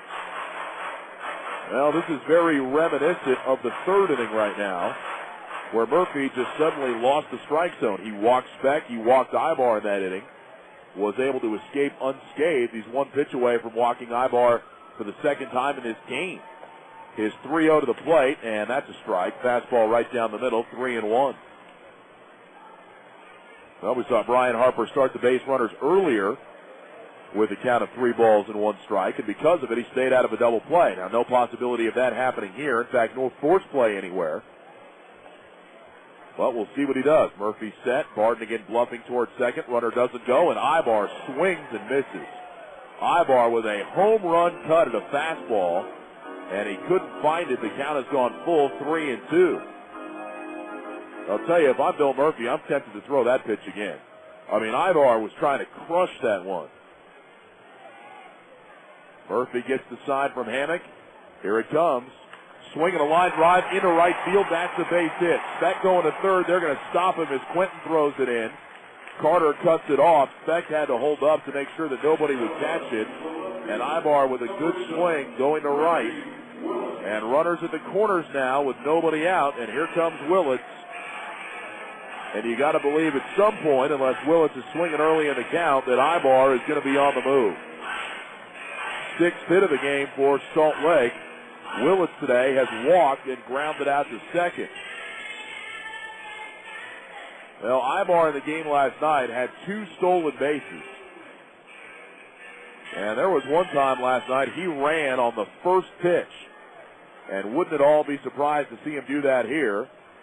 And I also wouldn't be surprised to see Murphy throw over there a couple of times. Middle infield at double play depth as Willett stands in. And Murphy will turn and throw to first, and Ibar back to the bag easily, standing up. Now, Ibar had a pretty good read on that move from Murphy. He was moving back to the bag right away, didn't even think about extending out, getting his secondary lead. Murphy, not a great pickoff move to first base. He's set now. And here comes the pitch to Willis, and that's up high with a fastball, and the count 1-0. One other thing that we haven't seen Murphy do tonight and probably won't see him do is pitch out. With all the problems Murphy has had with walks, it's very difficult to pitch out because then you automatically put him in a hole. And you don't want to add to the problems that Murphy has had, so you probably won't see him pitch out at any time tonight. Here's a turn and a throw to first, and again, back to the bag is Ibar. Well, the ideal situation for Murphy here is a strikeout or a shallow pop-up. The next best thing would be a ground ball for the double play where Speck could score, but he could get 2 outs. Here's the 1-0 pitch to the plate. That's a curve over the outside corner called a strike. Good pitch, and the count now 1-1. Murphy seems like he's had a pretty decent curveball at times tonight. Mike Bassick has begun to work down in the Tucson bullpen. Bassick pitched in last night's game, threw an inning, had a couple of strikeouts, gave up a hit. Murphy probably nearing the end of the line here in the bottom of the 5th inning. 1-1 the count to Willis. And another throw to first, and Ibar back to the bag. Well, the crowd will boo, but Murphy has followed the scouting report. That is throw over a lot, trying to keep those runners close. 1 ball, 1 strike to Reggie Willits. 3-1 Tucson here in the bottom of the 5th inning. And another throw to first. And Ibar dives back in this time. That was the snap throw from Murphy, where he just steps off the back of the rubber and fires sidearm over to Carter. Outfield is at medium depth. Carlos Quentin a little bit shallow and right. You know Q would like to have a pop-up out to right field where he could have a chance to show off his gun and try and throw the runner out at the plate. Murphy at the belt again. He's coming home. 1-1 pitch, driven in the air to deep left center field. Erickson on the run. He's back. He looks up, and that one is off the top of the fence or over the wall. I believe it's still in play. Over to third goes Willis. He's in. It's a stand-up triple. 2-run score, and the game is tied at 3.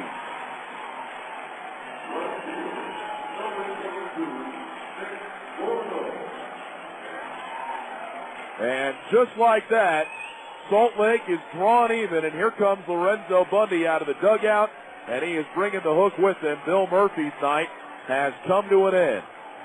Well, Reggie Willits took that one to deep left center and hit off the top of the fence. The home plate umpire put his hand straight up. I was waiting for him to make the signal, moving his hand in a circular motion to say home run, but he just put it straight up. I guess that was his way of saying that it was still in play. Willits a 2-run triple. He's got 8 RBIs in the season, a 3-3 game, and Mike Bassick is coming in. So Murphy will exit. Pitching change, breaking the action. We're in the bottom of the 5th. The game is tied at 3, and we're back to Salt Lake City right after this. Experience live entertainment every Friday and Saturday night at Casino del Sol and Casino of the Sun. And enjoy Tucson's best food and drink specials every weekend at Arizona's finest casino, Casino del Sol. And for even more Vegas Live entertainment, check out Ava Amphitheater's April schedule featuring Engelbert Humperdinck, Lupillo Rivera, and more. Tickets now available at avaconcerts.com, the Club Sol box office, and Ticketmaster. Brought to you by Casino del Sol. Just like Vegas, only closer. Enterprises of the Pasquayaki Tribe. When you're not hearing Sidewinders baseball action on Cool 1450, you hear great oldies. Cool 1450 plays Dion, The Supremes, Buddy Holly, Beatles, Roy Orbison, and more. All the songs you know and can sing along with. Plus, you start every day with Alan Michaels in the morning, delivering good times and great oldies. Cool 1450. Tucson Sidewinders baseball action continues on Cool 1450. Singular call to the bullpen brought to you by Singular Wireless. Watch the Sidewinders roll over the competition while you roll over your minutes. Visit one of Singular's 5 Tucson locations today. Mike Bassick is on the pitch here in the bottom of the fifth inning in a 3-3 game. Bassick making his third appearance. No record, no ERA. He's pitched 4 innings, given up just 1 hit. He has walked 1, struck out 3. The league is hitting .077 against him. So Bill Murphy, really good at times tonight, allows a leadoff double to Brian Speck.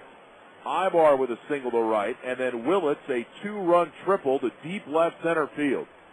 So the runner is at third. There is nobody out. Sidewinders will bring the infield in as Nick Gourneau comes to the plate. And Bassick's first pitch to Gourneau is a curveball over the outside corner for strike 1. Gourneau struck out twice looking tonight against Murphy, who had 6 Ks in his time on the mound. Murphy, though, cannot win it. He can only lose it. The 0-1 pitch, line drive left center field. That's a base hit. 4 straight hits for Salt Lake here in the bottom of the fifth inning. Willits is in to score. 4-3, Bees lead. And for Gourneau, his 9th RBI of the season. We saw him hit last night with the infield in the first inning. And went right back up the middle, that one into left center. So the run charge to Murphy. And now here is McPherson. Still nobody out of the inning. Bassick set. Here comes the pitch. McPherson swings, pops it up. Back of the plate. Hammock will come back to give it a look, but that's going to be out of play. And the count, no balls and a strike. McPherson tonight struck out in the first inning. He tripled and scored in the fourth. So he is 1 for 2. Well, we've talked a couple times about ground ball double plays. Bassick could really use one of those. Salt Lake with 4 straight hits to start the inning. 3 runs are across. They've erased a 3-1 deficit. They're ahead now 4-3. This goes on much longer. Salt Lake could put this game out of reach. Bassick's pitch, swing and a miss. Good breaking ball down and away from McPherson. He chased it.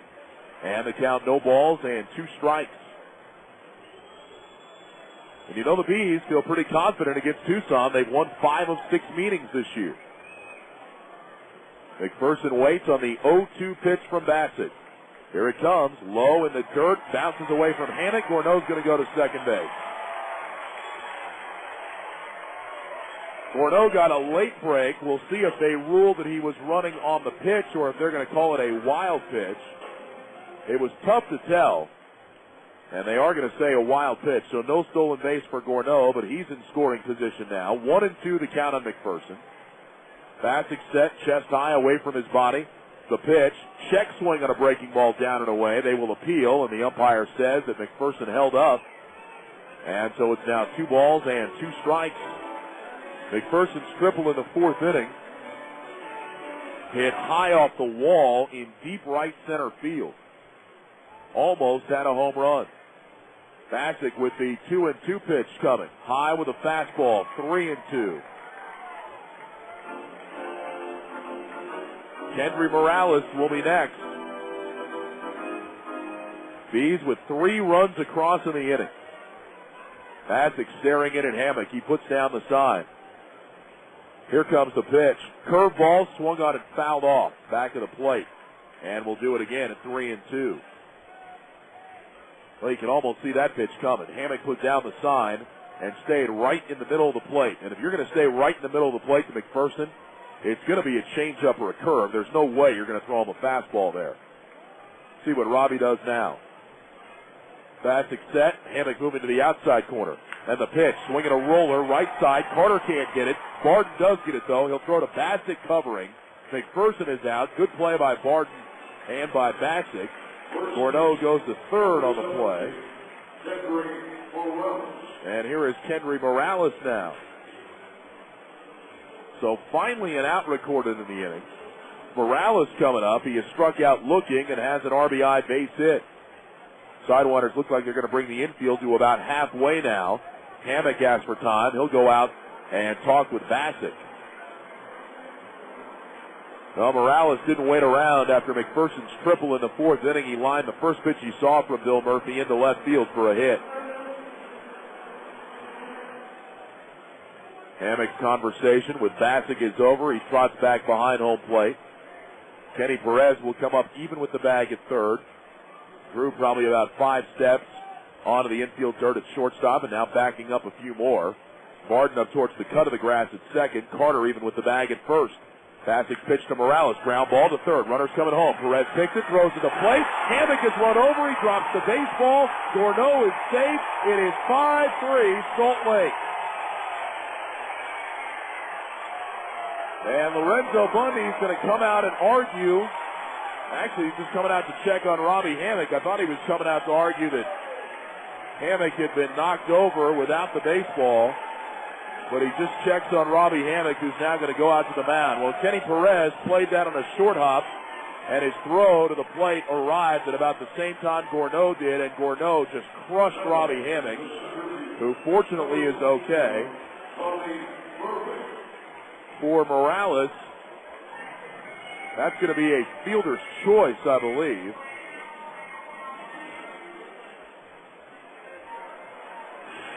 Fourth run that is scored in the inning. And here comes Tommy Murphy now. Murphy in the game has been thrown out trying to bunt his way on and is singled. He is the seventh man to bat here in the bottom of the fifth inning. 5-3 Salt Lake. Bassick set the pitch. Fastball, strike on the outside corner, 0-1. Right-hander that was throwing in the Salt Lake bullpen had sat down for a while, but now is throwing again, trying to get himself loose. Might be Marcus Gwynn, the right-hander. Bassick set. Here's the 0-1 pitch to Murphy. Fastball up high, and the count is now 1-1 strike. Gwynn has been down there a long time. He was throwing while Buchek was out there in the top of the fifth inning. Threw a couple of pitches in the bottom of the fifth, sat down, but now that Salt Lake has been running around the bases here in the bottom of the fifth, he needs more time. Murphy swings and pops one up. Shallow right field. Quentin comes in. He makes the grab. And Murphy is the second out of the inning. And with two down now, we'll see Adam Pavkovich. That has been ruled a fielder's choice, by the way, on Morales. So he will not get credit for a hit, but he does get an RBI. That is his seventh of the season. And here is Pavkovich, who is 1 for 2. He is singled and fouled out to Chris Carter at first base. 5-3 Bees, bottom of the fifth inning.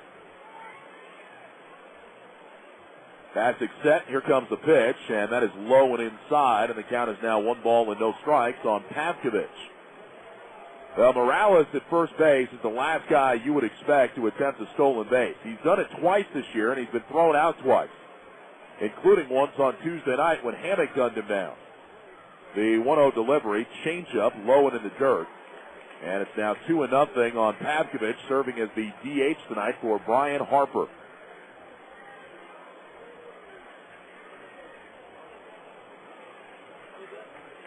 Morales with a short lead. Bassick set. Here's the 2-0. Swing and a drive to deep left. Way back down the line towards the corner. Forget about it. It is gone. A two-run shot for Pavkovich. His second two-run homer in as many nights. And Salt Lake has broken it open here in the fifth inning. It is 7-3.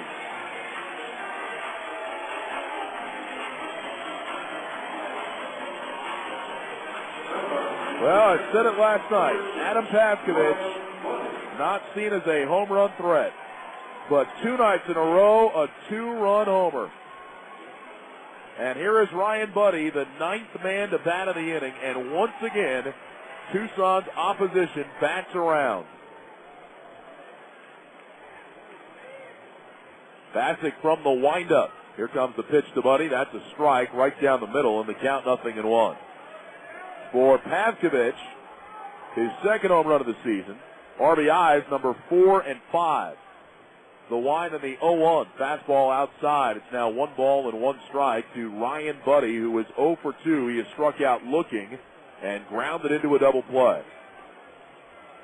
Here's the 1-1 delivery to him. Swinging a bouncing ball to third. Perez can't get it. Drew in the hole gets it, though. He throws to Carter in time. Nice play by Stephen Drew to end the inning. But the Bees do some damage. They do a whole lot of damage. Salt Lake scores 6 runs in the inning, and as we go to the 6th, they lead it 7-3. If you're looking for premium giveaways, then Saturday nights at Tucson Electric Park are for you. Every Saturday night, the Sidewinders will give away free souvenirs to the first 2,000 fans with a paid admission. This year's highlights include a series of collectible figurines featuring Luis Gonzalez, Connor Jackson, and Stephen Drew, as well as cat nights, t-shirt giveaways, kids' jerseys, and more. Every Saturday home game is a free souvenir Saturday. So get your tickets now by calling 434-1021 or go to TucsonSidewinders.com. Hey, Dex, I've got a little problem. Shoot. Well, Monday I'm going to the football game. Tuesday's hockey practice, then I'm going to the hockey game. Okay. But, Dex, I really want tickets to the baseball playoff on Wednesday. Because obviously your week is lacking in sports. Right, but I can't find any tickets. I've got 8 reliable ticket brokers. Nice. Easy. Oh, and I'll need a ride to the game. Here's 5 local taxi companies. Okay. Bet they'll let you turn on sports radio. Sweet. Fare thee well, young sportsman. Dex is the one that gets used for games, tickets, and everything in between. Dex knows. Celebrate your child's birthday with the Sidewinders at Tucson Electric Park. Let us take care of all the arrangements for a birthday party your child won't soon forget. Birthday packages for ages 3 through 12 include tickets, food, cake, souvenirs, PA and scoreboard recognition, and of course great Sidewinders baseball and a whole lot of fun. Call 434-1021 for more information and reserve your birthday package today. What could be better, a birthday and Sidewinders baseball? Call 434-1021 for more information. That's 434-1021. This is Cool 1450, home of Sidewinders baseball action.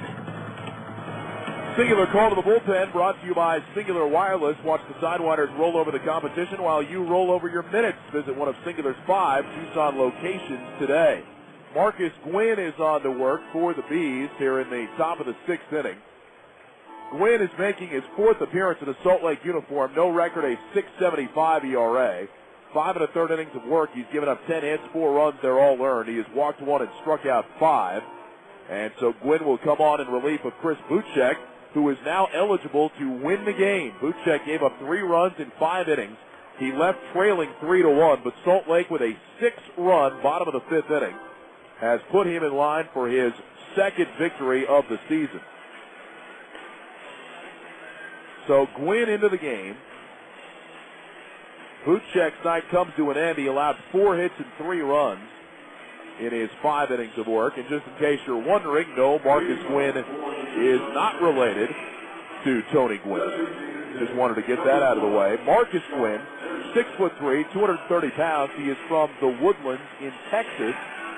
Pitched for both Sacramento and Midland last year in the A's organization. He'll face Scott Hairston, Chris Carter, and Carlos Quentin here in the top of the 6th inning. Well, can Tucson get off the mat and come back? That is the question right now. Gwynn from the stretch. Here's his first pitch to Hairston, and that's a fastball right down the middle for a called strike 1.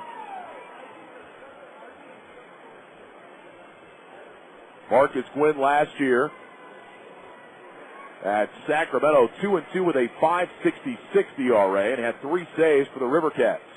0-1 pitch. That misses outside. It's now 1-1 to Hairston. At Midland, Gwynn was 0-1 with a .286 ERA. So the tall right-hander waits for the sign from Buddy. Now he's set. And the 1-1 pitch. Hairston takes a little bit low, and the count is now 2 balls and 1 strike. Hairston tonight struck out looking in the 1st inning and hit the absolute bomb of a home run over the brick building behind the left center field concourse in the 4th. The 2-1 pitch from Gwynn. Here it is. Low, and the count is now 3-1. Well, the Sidewinders would certainly take a leadoff walk. They need base runners here to try and come back. Down by 4 runs, and we have seen Tucson come back this year. Remember, they trailed Colorado Springs 7-3 the other night before coming back for the extra inning win. The 3-1 pitch. Strike inside corner around the knees, and the count is 3-2. Tucson came back and won that game 9-8 last Friday night. Won it in the 11th inning on Carlos Quentin's 2-run double. Here comes the payoff pitch to Scott Hairston. Down low, ball 4. So Hairston does draw the leadoff walk. So not the way that Gwynn wanted to start his outing. Walking Hairston, and now here is Carter. He walked and scored in the 2nd inning before grounding out the 2nd in the 4th. Specht at second base will move towards the bag now as Carter stands in. Big hole on the right side for Chris. He has been working on going the other way a little bit recently, but he might look to pull this one with the right side open. Gwynn's pitch is lined foul down the left field line for strike one. 0-1, the count to Carter, back at first base tonight. DH last night, went 0 for 4. Could be a tough assignment to be the DH. Hairston having his second appearance as the designated hitter this year. And we talked to him before the first time he did it about some of the things he does to stay loose in that DH role. Here comes the 0-1 pitch from Gwynn to Carter. Swinging a line drive to Ibar, who gets it, going to his knees, throws back to first. Hairston is out, a double play. Boy, the Sidewinders just can't buy one right now. I mean, Carter, a line shot, Ibar down to his knees, gloved it, and Hairston hung up in no man's land. A 6-3 double play. And with 2 outs, here comes Quentin.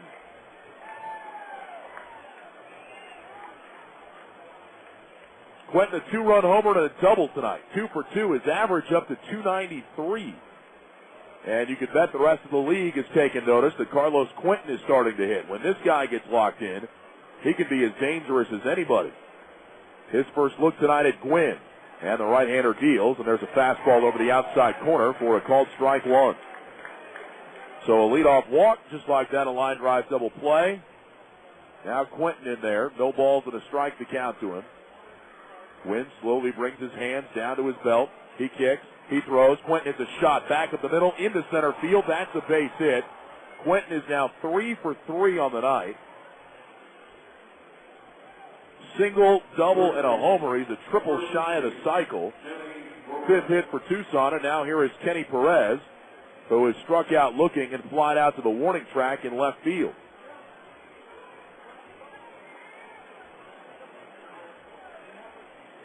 Seven to 3 Salt Lake, top of the 6th inning. A win tonight guarantees Salt Lake a series victory. They beat the Sidewinders 3 out of 4 in Tucson. Here's the pitch to Perez. Swinging a line drive foul, left side out of play, and the count 0-1. Salt Lake 4-1 so far this season here at Franklin Covey Field. They went 4-4 on their road trip. Lost 3 out of 4 in Las Vegas after winning 3 out of 4 in Tucson. Here's the 0-1 pitch to Perez. Swinging a line drive back up the middle. That's into center field for a base hit. Quentin going to second. He'll stop. And Kenny Perez with a single. Back-to-back base hits. And now here is Brian Barton. So a walk and 2 hits in the inning. But that line drive double play certainly helped out Marcus Gwynn, who will face Barton now, who has been on base tonight twice. He has walked and been hit by a pitch. Well, Barton had a career high in home runs last year. Still looking for his first this season. If he could leave the yard, the Sidewinders would just like that be within 1 run of Salt Lake. Barton last year, 15 home runs, 85 RBIs, but no homers and just 3 runs batted in so far this season. Here's the first pitch to him. Strike on the outside corner, and the count 0-1. Boy, that was a low strike given to Marcus Gwynn by the home plate umpire. Quentin the runner at second, Perez at first. They have their leads. Gwynn is set.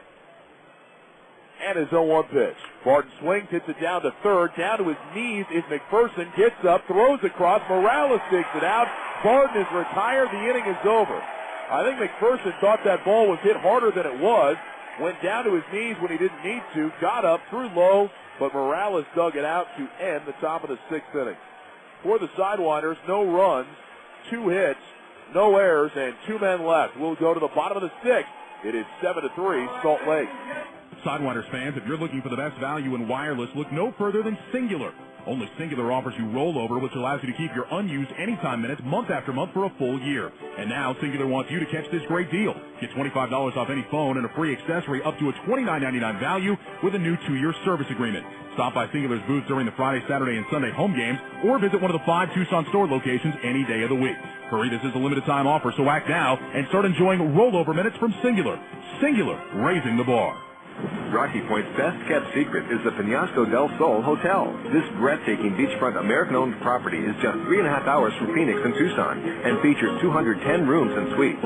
Enjoy freshly prepared entrees in our restaurant, spend happy hour at our poolside cantina, lounge by our heated pool, or relax on the warm, sandy beaches of Rocky Point, Mexico. Planning a retreat? Our sales team will handle all the details. Call 1-800-259-6976 or visit hotelrockypoint.com.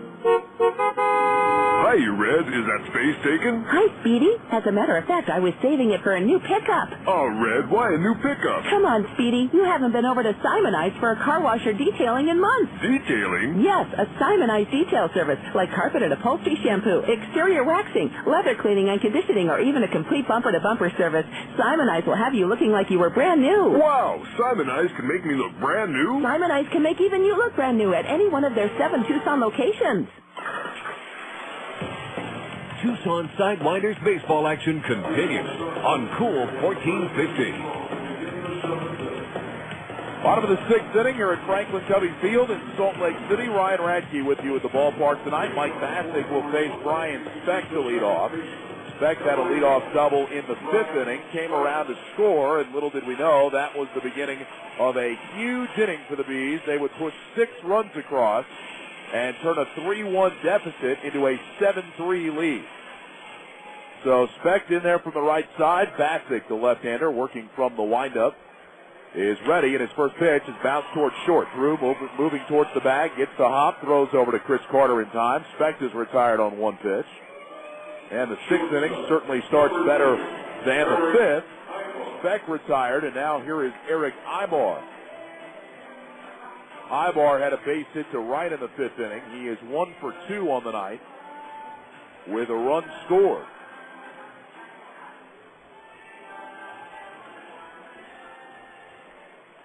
Perez again walking up in front of the bag at third base as the speedy Ibar stands in. Bastick winds. Here's his pitch. Strike on the outside corner. A fastball that time from the Tucson lefty, and the count 0-1. Sidewinders, if they lose this game tonight, would fall to 4-11. 7 games under 500. Ibar pops one up. Shallow center field. Barden, the second baseman, is out calling for it, and he makes the catch. And just like that, 2 away. So here is Reggie Willits. Reggie's had himself a pretty decent night. Walked in the 1st inning, stole second, grounded to second in the 3rd, and then had the 2-run triple to tie the game in the 5th. Looking at the PCL scoreboard tonight, Vegas and Fresno are in the bottom of the 1st inning. The 51s put 2 on the board in the top of the 1st. Fresno has 1 so far in the bottom of the 1st. So it is 2-1, Vegas on top. Fastball strike on the outside corner to Willits from Bastick, and the count 0-1. Sacramento was scored in the 1st inning. They lead Tacoma 1-0 very early. Bastick winds his 0-1 pitch to the plate. Willits shows bunt, went after it, didn't get it, and the count is now 0-2. 7-3 Bees here in the bottom of the 6th inning. Bastick, though, trying to make quick work of Salt Lake, retiring Speck on 1 pitch, getting Ibar to pop up, and now ahead of Willits, 0-2. The wind, and here it comes. Fastball that's up high, and the count 1-2, exactly where Robbie Hammock wanted it. Now, Robbie doesn't stand up out of the crouch the way Juan Brito does. Juan is very fond when he wants the high fastball of just standing up. Hammock just puts the glove up there. 1-2 delivery. Crack that roller to third. Perez can't get it. Drew does in the hole. Throws out Willits, and that'll do it in the bottom of the 6th inning. Another nice play by Stephen Drew. No runs, no hits, no errors, nobody left. We'll go to the 7th. It is 7-3 Salt Lake. It's a dream come true.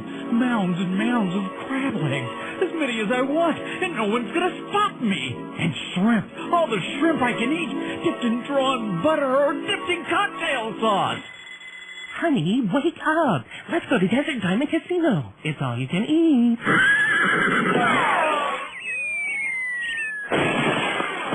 Honey, that's the window. Monday night dinner will never be the same when you make it the Desert Diamond I-19 Seafood Spectacular. Honey, where to put my shoes? It's all you can eat, so eat all you can. But you might want to save room for the desserts. Did you move my car keys? There's fish specialties, roast beef, vegetables, vegetables, desserts, and seafood. Lots and lots of seafood. I can't find them anywhere. And it's only on Monday nights from 4 to 9 p.m. And here's the kicker. It's only $12.85 per person. So join us Mondays in the buffet only at Desert Diamond Casino I-19.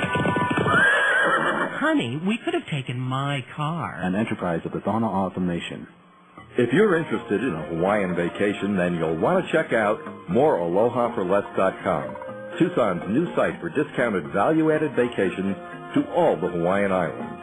At morealohaforless.com, you'll discover unique Hawaiian vacations with departures directly from Tucson. Escape to Hawaii with morealohaforless.com, powered by Worldwide Travel in Tucson, Arizona's #1 choice for Hawaiian vacations. Capture the true spirit of aloha. morealohaforless.com. More Sidewinders action now on Cool 1450. Bees have a 7-3 lead as we go on to the 7th inning. Marcus Gwynn back out for his 2nd inning of work. Gwynn will face Hammock, Gill, and Erickson as Tucson tries to come back from this 4-run deficit. Sidewinders jumped on top in the 2nd inning. Carlos Quentin had a bullet line drive home run to left field, his first of the year. They extended the lead to 3-0 in the 4th on Scott Hairston's solo home run, his 3rd of the year, another absolute shot to left. But the Bees got a run in the 4th inning. They scored 6 in the 5th. And that's how we have arrived at this 7-3 deficit for Tucson. Here's Hammock to lead off. Gwynn at the belt. Here comes his pitch, and there's a fastball over the outside corner for strike 1.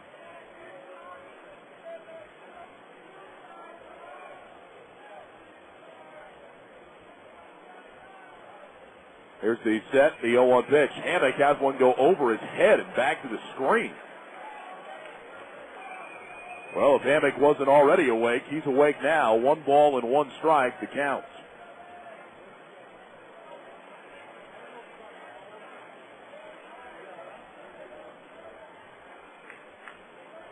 Win with that high set. Buddy moves to the outside corner. The pitch outside. And the count is now 2 balls and 1 strike. Take a look at the Major League Baseball scoreboard. Let you know what's going on. Tampa Bay beat Boston tonight by a score of 5-1. Scott Kashmir, the winner, beat Tim Wakefield. Dan Maselli the save. Johnny Gomes, a couple of home runs for Tampa, number 6 and 7.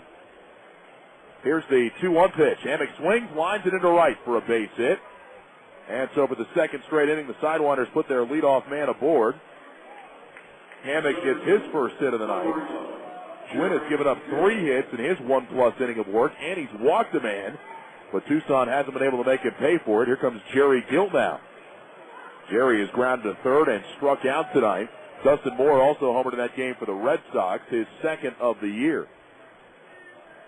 Angels beat Minnesota today 6-4. Kevin Gregg, the winner, beat Jesse Crane. K-Rod got the save. Gill swings and fouls one back into the screen for strike 1.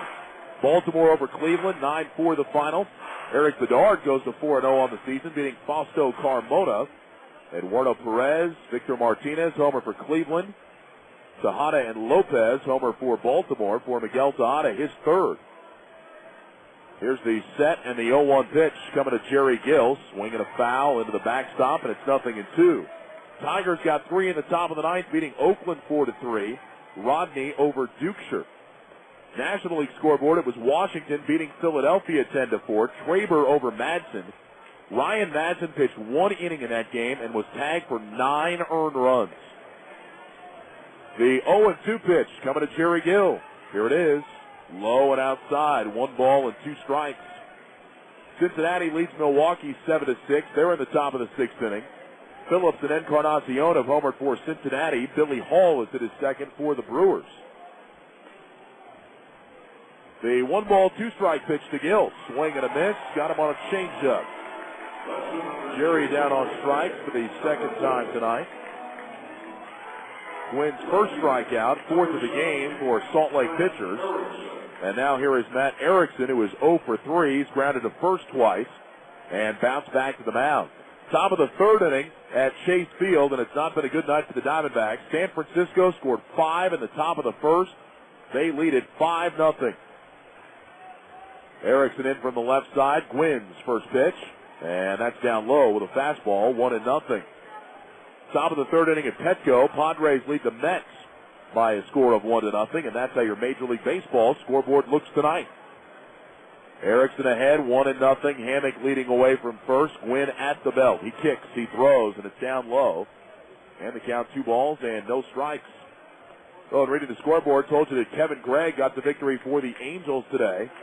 Pitching in relief. Gregg was supposed to start tomorrow here for Salt Lake, but he was called up by the Angels when Bartolo Colon went on the 15-day disabled list with inflammation in his right shoulder.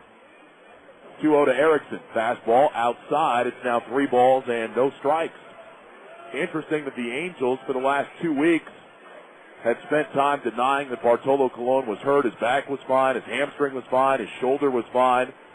And then today they put him on the DL. Gregg comes up and works in relief of Hector Carrasco and pitched well to earn the win.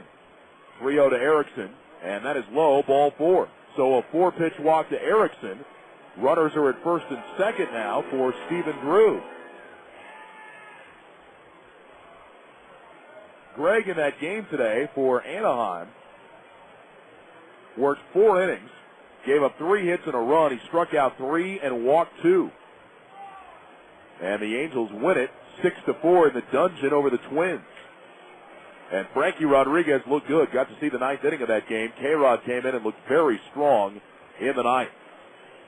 Here's Drew now, and Gwynn's first pitch to him is low and inside, and the count 1-0. 5 in a row have missed, and Ryan Buddy's going to go to the mound and talk with Marcus Gwynn. How about the last 4 American League Cy Young Award winners? I mean, those guys are struggling out of the gate. Colon, going on the DL today, has a record of 0-2, a 7.07 ERA. Johan Santana, who won it in 2004, is off to an 0-2 start. He's got a 5.71 ERA. Now, we should point out Santana started slow last year as well, then came on and had a pretty good year. Roy Halladay's not exactly been great. Here's the 1-0 pitch to Drew from Gwynn. That's low and inside. 6 in a row have missed. It's 2-0. Halladay 1-1 with a 4.20, and of course missed his last start because of a forearm strain. And Barry Zito, who actually pitched decent today against the Tigers, he's 1-2 with a 7.53. So none of those guys pitching well. 2-0 to Drew. That's down low. 3-0. 7 in a row have missed from Gwynn. And Brian Harper's got to be going nuts over there on the bench. Jonathan Rauenhorst, I believe, is up and throwing for the Bees in their pen. 3-0 the count on Drew.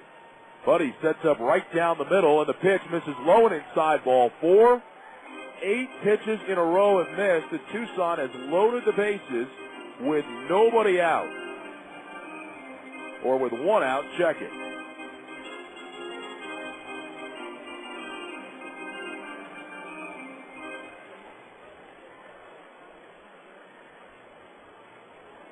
So they're loaded up for Hairston. Pitching coach Charles Nagy out to the mound. He wants to have a talk with Gwynn. Hairston coming up. Forgot about Gill's strikeout in there with all of the balls being thrown out of the zone. 8 in a row missed. Hairston up there 1 for 2. He has struck out, he has homered, and he has walked. A home run here from Hairston would tie the game at 7. Conference on the mound is over. Buddy back behind the plate. And Marcus Gwynn ready to go to work, looking for the ground ball.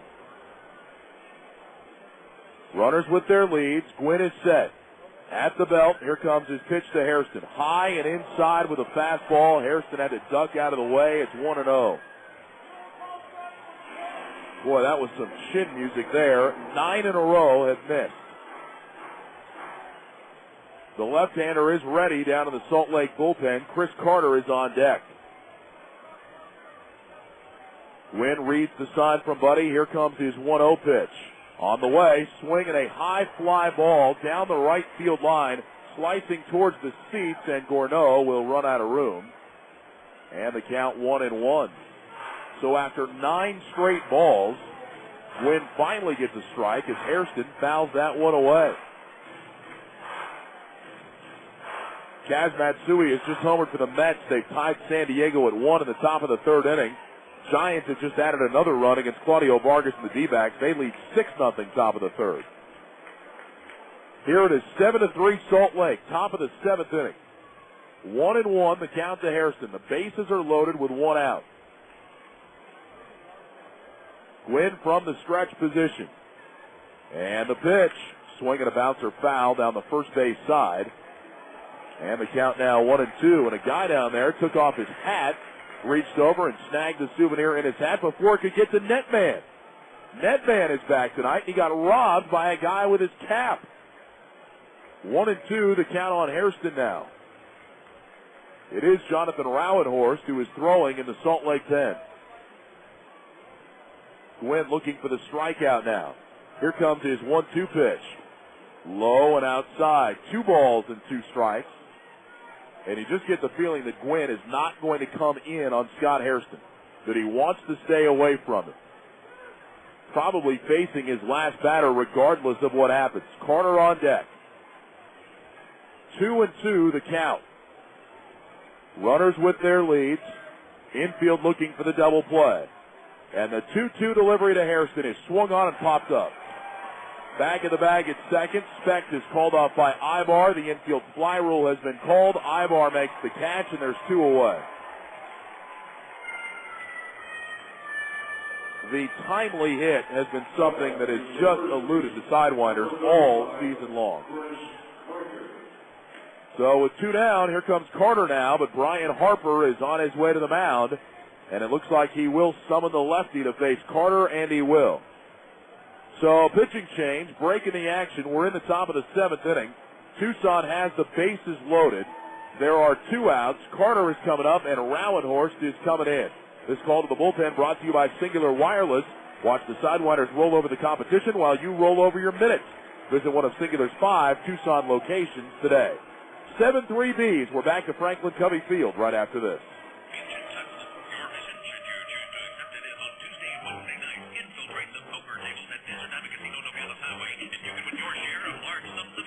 Every Tuesday night, you could win your share of $15,000 in Desert Diamond Casino's weekly poker tournament. Wednesdays, it's $10,000 up for grabs.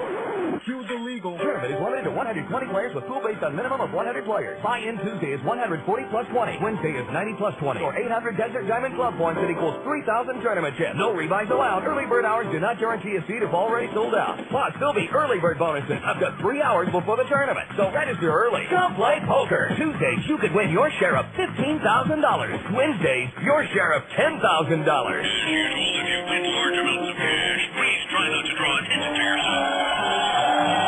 Oh, brother. This tape will self-destruct in 5 seconds. Call 741-3541. Tuesdays and Wednesdays at Desert Diamond Casino, Nogales Highway. An enterprise of the Donna Automation. You're hearing Sidewinders baseball action on Cool 1450. Left-hander Jonathan Rowenhorst comes on out of the Salt Lake bullpen.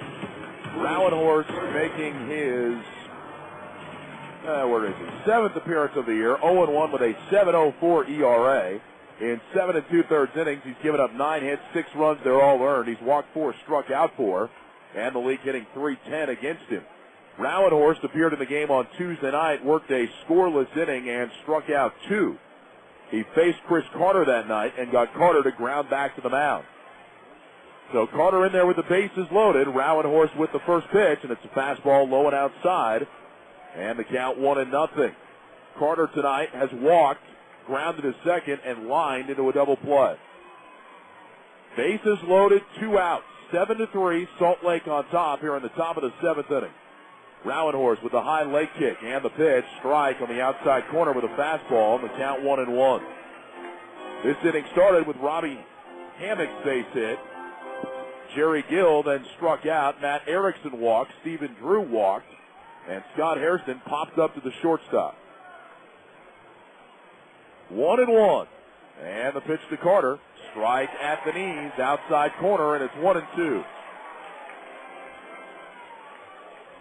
The Sidewinders looking for that timely hit. They need it now with 2 outs.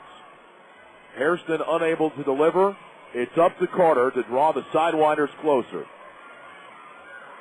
But he puts down the sign, and now Rowenhorst steps off the mound. Hammock over at third. Erickson at second. Drew is at first.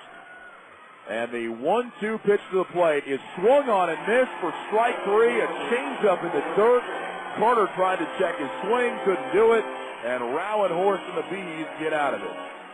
For Tucson in the top of the seventh, no runs on a hit, no errors. They leave three. It's time to stretch at Franklin Covey Field. And if your time is stretched in, let Homevestors help. Homevestors is America's #1 home buyer. We make selling your home simple, fast, and convenient. And we buy houses in any condition. Call Homevestors today for more information at 1-800-44-BUYER. 7-3 Salt Lake, back to Franklin Covey Field right after this. At Homevestors, we don't only buy ugly houses.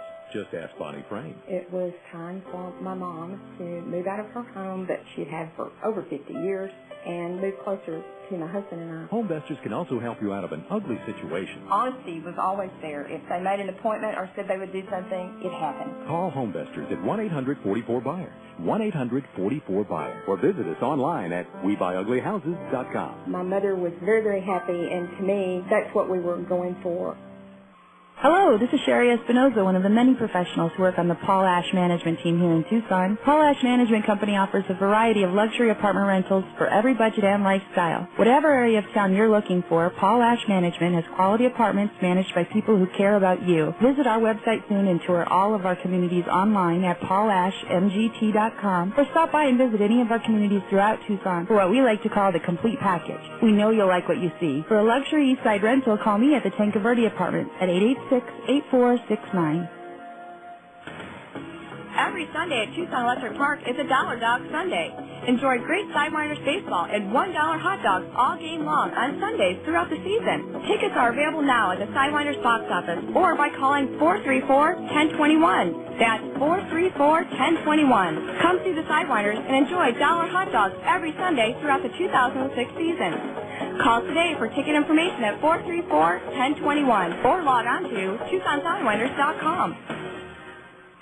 You're hearing Sidewinders baseball action on Cool 1450. Another singular call to the bullpen brought to you by Singular Wireless. Sidewinders will bring on right-hander Mike Koplov to work here in the seventh inning. Koplov making his seventh appearance, no record, a 4.15 ERA. And his first pitch to Nick Gorneau was outside off the glove of Robbie Hammock and back to the backstop. And the count 1 and no strikes. Koplov has worked 8 2/3 innings, given up 10 hits, 4 runs. They're all earned. He has walked 4, struck out 5, and the league hitting .303 against him. Koplov's next pitch to Gorneau misses, and the count 2 and no strikes. So Bill Murphy worked 4+ tonight. Mike Bassick with 2 innings of relief. And the pitch to Gorneau, strike on the outside corner, a fastball, 2-1. Koplov, the third Tucson pitcher of the night. Murphy allowed 4 runs. Bassick allowed 3. And the pitch, missing outside, and it's 3-1 on Nick Gorneau. Well, Gorneau was the first man that Bassick faced in the 5th inning. He promptly lined a single up the middle to give Salt Lake the lead at 4-3. Koplov set, 3-1 pitch, fouled back into the screen, and the count is now 3-2. Koplov worked in the opener on Tuesday night, followed Enrique Gonzalez to the hill, and pitched a perfect 7th inning. Did not face Gorneau. He was on deck when Koplov got Howie Kendrick to ground to third to end the frame. The 3-2 pitch to Gorneau, swinging a bouncer foul back at the plate. And we'll do it again with a full count, 3-2 on Nick Gorneau. He'll be followed by Dallas McPherson and Kendry Morales in the bottom of the 7th inning. Koplov walks back behind the hill. Now climbs up on top, toes the rubber. Ball behind his back in his right hand, shakes his head a few times. Now comes set, the pitch, inside, ball 4. Gorneau almost got hit. That one rode up and in. And Gorneau on base for the second time tonight. A leadoff walk. And now here comes Dallas McPherson, who is 1 for 3, tripled and scored in the 4th inning. Well, it seems like there's a lot of injury notes around baseball these days. Of course, we've seen it here with the Sidewinders, with Dustin Nippert not available to pitch tonight. He's got soreness and inflammation in his left knee. Donnie Sadler last night, strained groin, 5 to 7 days. He's out as McPherson takes a healthy rip at a fastball and misses for strike one. Derek Lee of the Cubs last night sprained his right wrist in a collision with Rafael Furcal of the Dodgers. X-rays were inconclusive after the game. He was going to be reevaluated today. Swing and a miss at a high fastball. And McPherson down to the count, no balls and 2 strikes. Now, I don't know about you, but whenever I read the sentence or the phrase, X-rays inconclusive, I automatically think that's got to be bad. I don't think anything good has ever followed X-rays were inconclusive. 0-2 to McPherson. Swing and a miss, strike 3. So on 3 pitches, McPherson strikes out. Second time in the game that he has gone down swinging. And that is the 31st time this season that he has struck out. So here's Kendry Morales now. Morales 1 for 3. He's got a couple of RBIs in the game. He struck out back in the second inning. 7-3 Bees. Here in the bottom of the 7th inning, and Morales now, for the first time tonight, will get a chance to turn around and bat left-handed. Toplove will throw to first, and Gorneau goes diving back to the bag. You know, X-rays negative, you think, okay, at least nothing's broken. Maybe he'll be out a couple of days. X-rays inconclusive to me. That means it's almost an automatic disabled list, and it's just a question of how long he'll be out. Morales swings and lifts one in the air to left field. Erickson moving over. He's got this one lined up. He makes the catch in medium left field. And retreating to first base is Gorneau. 2 outs now. And here comes Tommy Murphy. And Derek Lee injured in the game against the Dodgers. Of course, L.A. has had nothing but bad news all season when it comes to injuries. Maybe some good news coming up for them, though. Nomar Garciaparra is scheduled to play 6 innings on a rehab stint in Las Vegas tonight. They want him to get 6 innings in or 3 at-bats and then maybe play a full game tomorrow. And if all goes well, the Dodgers could activate him on Saturday. And that would be a key guy for them to get back. Here's a toss to first, and Gorneau again goes diving back into the bag. Rafael Furcal, who had that collision with Derek Lee, his former team, the Braves, they're like the Dodgers with their injury situation. Murphy looks at a fastball high and outside, ball 1. Marcus Giles could possibly have a broken finger. He went diving into second base the other day against the Mets, jammed his finger against the bag, and they're worried now that his finger is broken. Of course, they're already without Chipper Jones and Edgar Renteria. That's the top 3 hitters in their lineup. Chipper's out with those knee and ankle injuries that he suffered on the wet turf in San Francisco. Renteria has a side strain. Braves are hoping to have Renteria back on Sunday. 1-0 pitch. Fastball off the outside corner to Murphy. It's 2-0. Chipper says that he wants to play on Tuesday when the Braves open a series with the Brewers. That would be the first day that he'd be eligible to come off the DL. 2 balls, no strikes to count. Toplove set. And his pitch to Murphy. Swinging a foul off to the left. The count now 2-1. Braves have today off. And Bobby Cox had said after the game last night they're going to have to make some sort of move. With Renteria hurt and Giles hurt, they're going to have to bring somebody up. Now, neither one of those guys is on the DL yet, but Cox said they probably will have to DL somebody. Most likely it will be Giles, but we'll wait and see. 2-1 the count to Tommy Murphy. The pitch inside with a fastball. The count is now 3-1.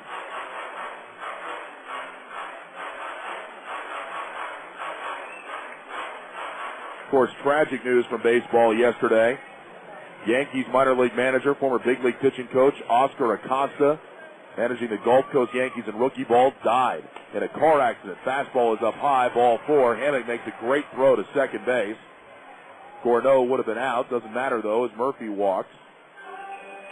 Second walk of the inning. Runners at first and second now for Adam Pavkovich. Oscar Acosta was down in the Dominican Republic with the Yankees Dominican field coordinator, Humberto Trejo. And they were killed in a car accident when their car collided with an SUV on a highway outside of Santo Domingo. George Steinbrenner, Yankees owner, issued a statement, called both those men fine men and great Yankees. And just a tragic situation for the Yankee family. Certainly thoughts and prayers go out to them as they deal with that tragedy. Mike Parrott out to have a quick word with Mike Koplov. He's back in the dugout now, and Adam Pavkovich is coming up. Pavkovich 2 for 3 tonight. Had a 2-run homer to cap the scoring in the 5th inning, his second 2-run homer in as many nights. Koplov's first pitch to him is a slider that misses high, and it's ball 1. 1-0 to Pavkovich. Ryan Buddy out on deck. 7-3 Salt Lake, bottom of the 7th inning. Bees trying to assure themselves a series victory with a win here tonight. Koplov with the 1-0 pitch. Ground ball under his glove. Back behind second. Barton has it. He will throw to first. Carter can't pick it. It gets by him and rolls away. A run will score. Around to third goes Murphy. Down to second is Pavkovich. And it is 8-3 Salt Lake. Well, Pavkovich with just a little roller under the glove of Koplov. Barton picked it up behind second, threw off balance. It was a one-hop throw to Carter, who couldn't dig it out. And all the way around from second to score is Gourneau.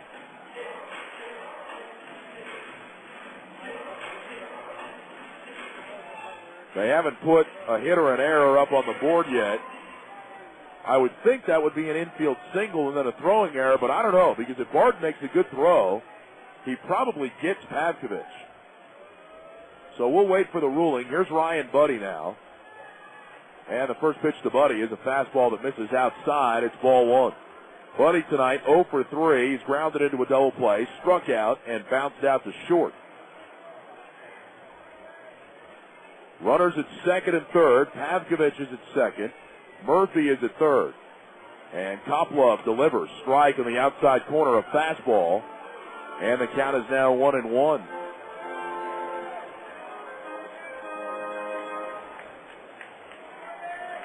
8-3 game. The Bees lead it. Koplov at the belt. 1-1. Swinging a ground ball. Back line the bag at second. Barton's got another chance. Scoops it up. Throws to Carter. This throw is right on the money. And Buddy is retired to end the inning. Bees, though, score a run. And they have given Barton a straight error on that ball. So one error. 2 men left. We will go to the 8th. It is 8-3 Salt Lake.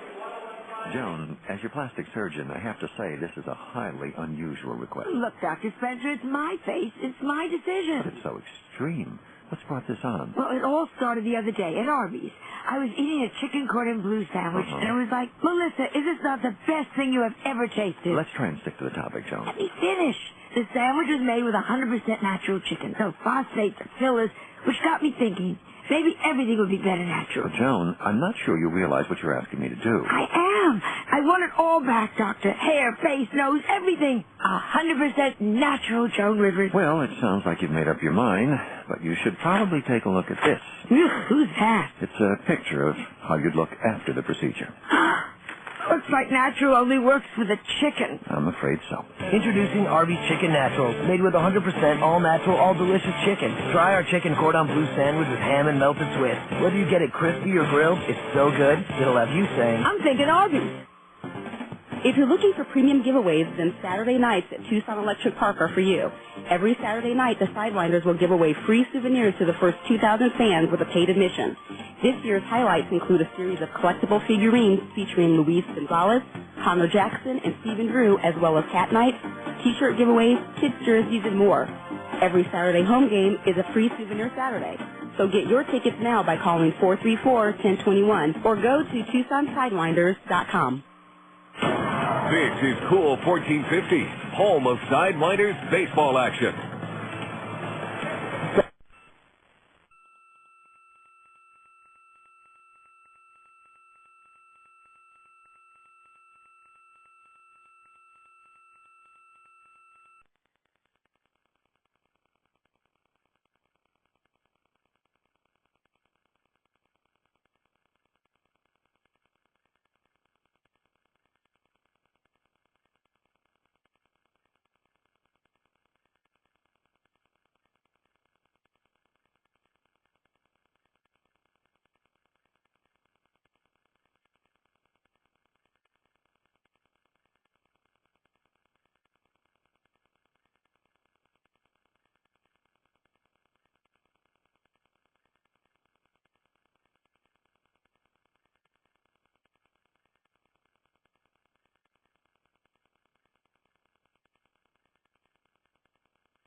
So bad, he said, I just literally tried to throw my arm off. He said, I tried to throw everything at 100 miles per hour. And it just wasn't fun anymore, and I didn't feel good on the mound. 2-1 pitch to Q. Fastball high, and the count now 3-1. Frankie says his time away from baseball and the counseling that he's gone through has helped him. But he said in the article he's still not ready yet. Quote, I'm not ready to throw a bullpen yet. I don't know how long it will be. I assume it would be pretty soon. 3-1 to Quentin is outside, ball 4, and Quentin's perfect night stays intact. 3 hits and a walk in 4 plate appearances. And here comes Kenny Perez. Tucson has now put their leadoff hitter on in each of the last 3 innings. So here's Perez. He's 1 for 3 tonight. Singled his last time up, and he'll turn around and bat from the right side now after spending his entire night hitting left-handed.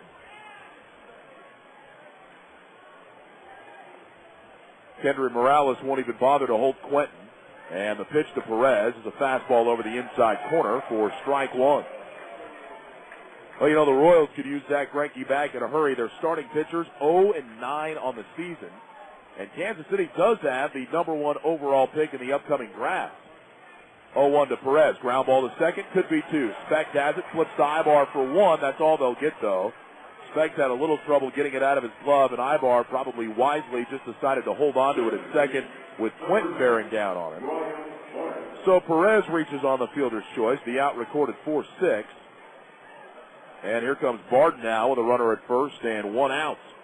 The problem for the Royals, having the number 1 pick, is this year's draft is seen as one of the weakest drafts in years. Rauenhorst with the first pitch to Barden. And that's a strike over the inside corner with a fastball, 0-1.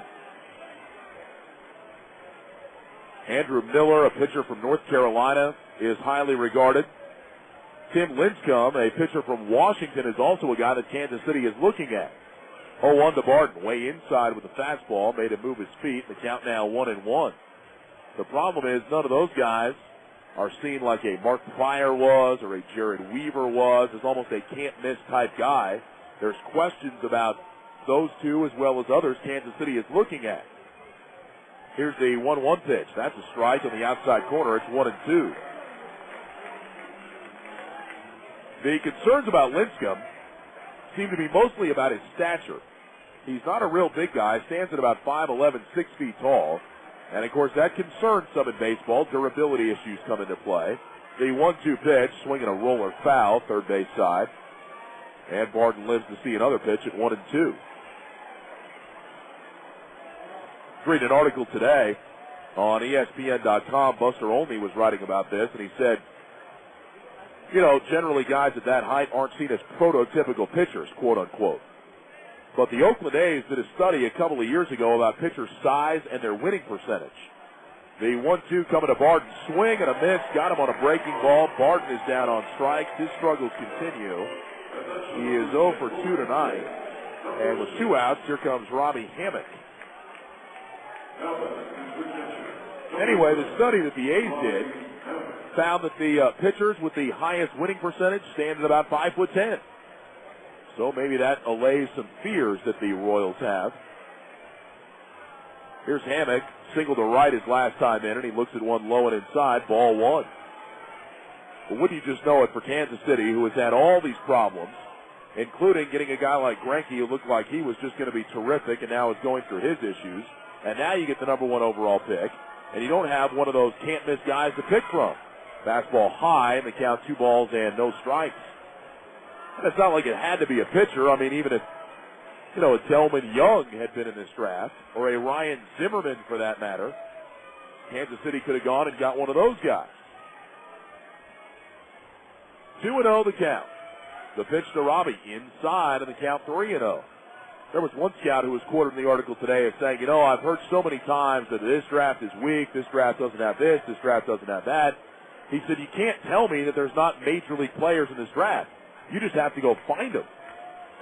The 3-0 pitch to Hammock, that's a strike right down the middle, the count 3-1. And I guess there's something to be said for that, where you tell your scouts, listen, you're going to have to work harder. You're going to have to do a better job of projecting because there isn't that one guy or two guys that just stand out. Here's the 3-1 pitch to Hammock, swinging a foul back into the screen, and the count has gone full 3-2, so now Perez will be able to get started at first. And, it's not all the time that the best guy goes number one. Of course, a couple of years ago, in 2004, Stephen Drew and Jared Weaver went in the middle of the first round.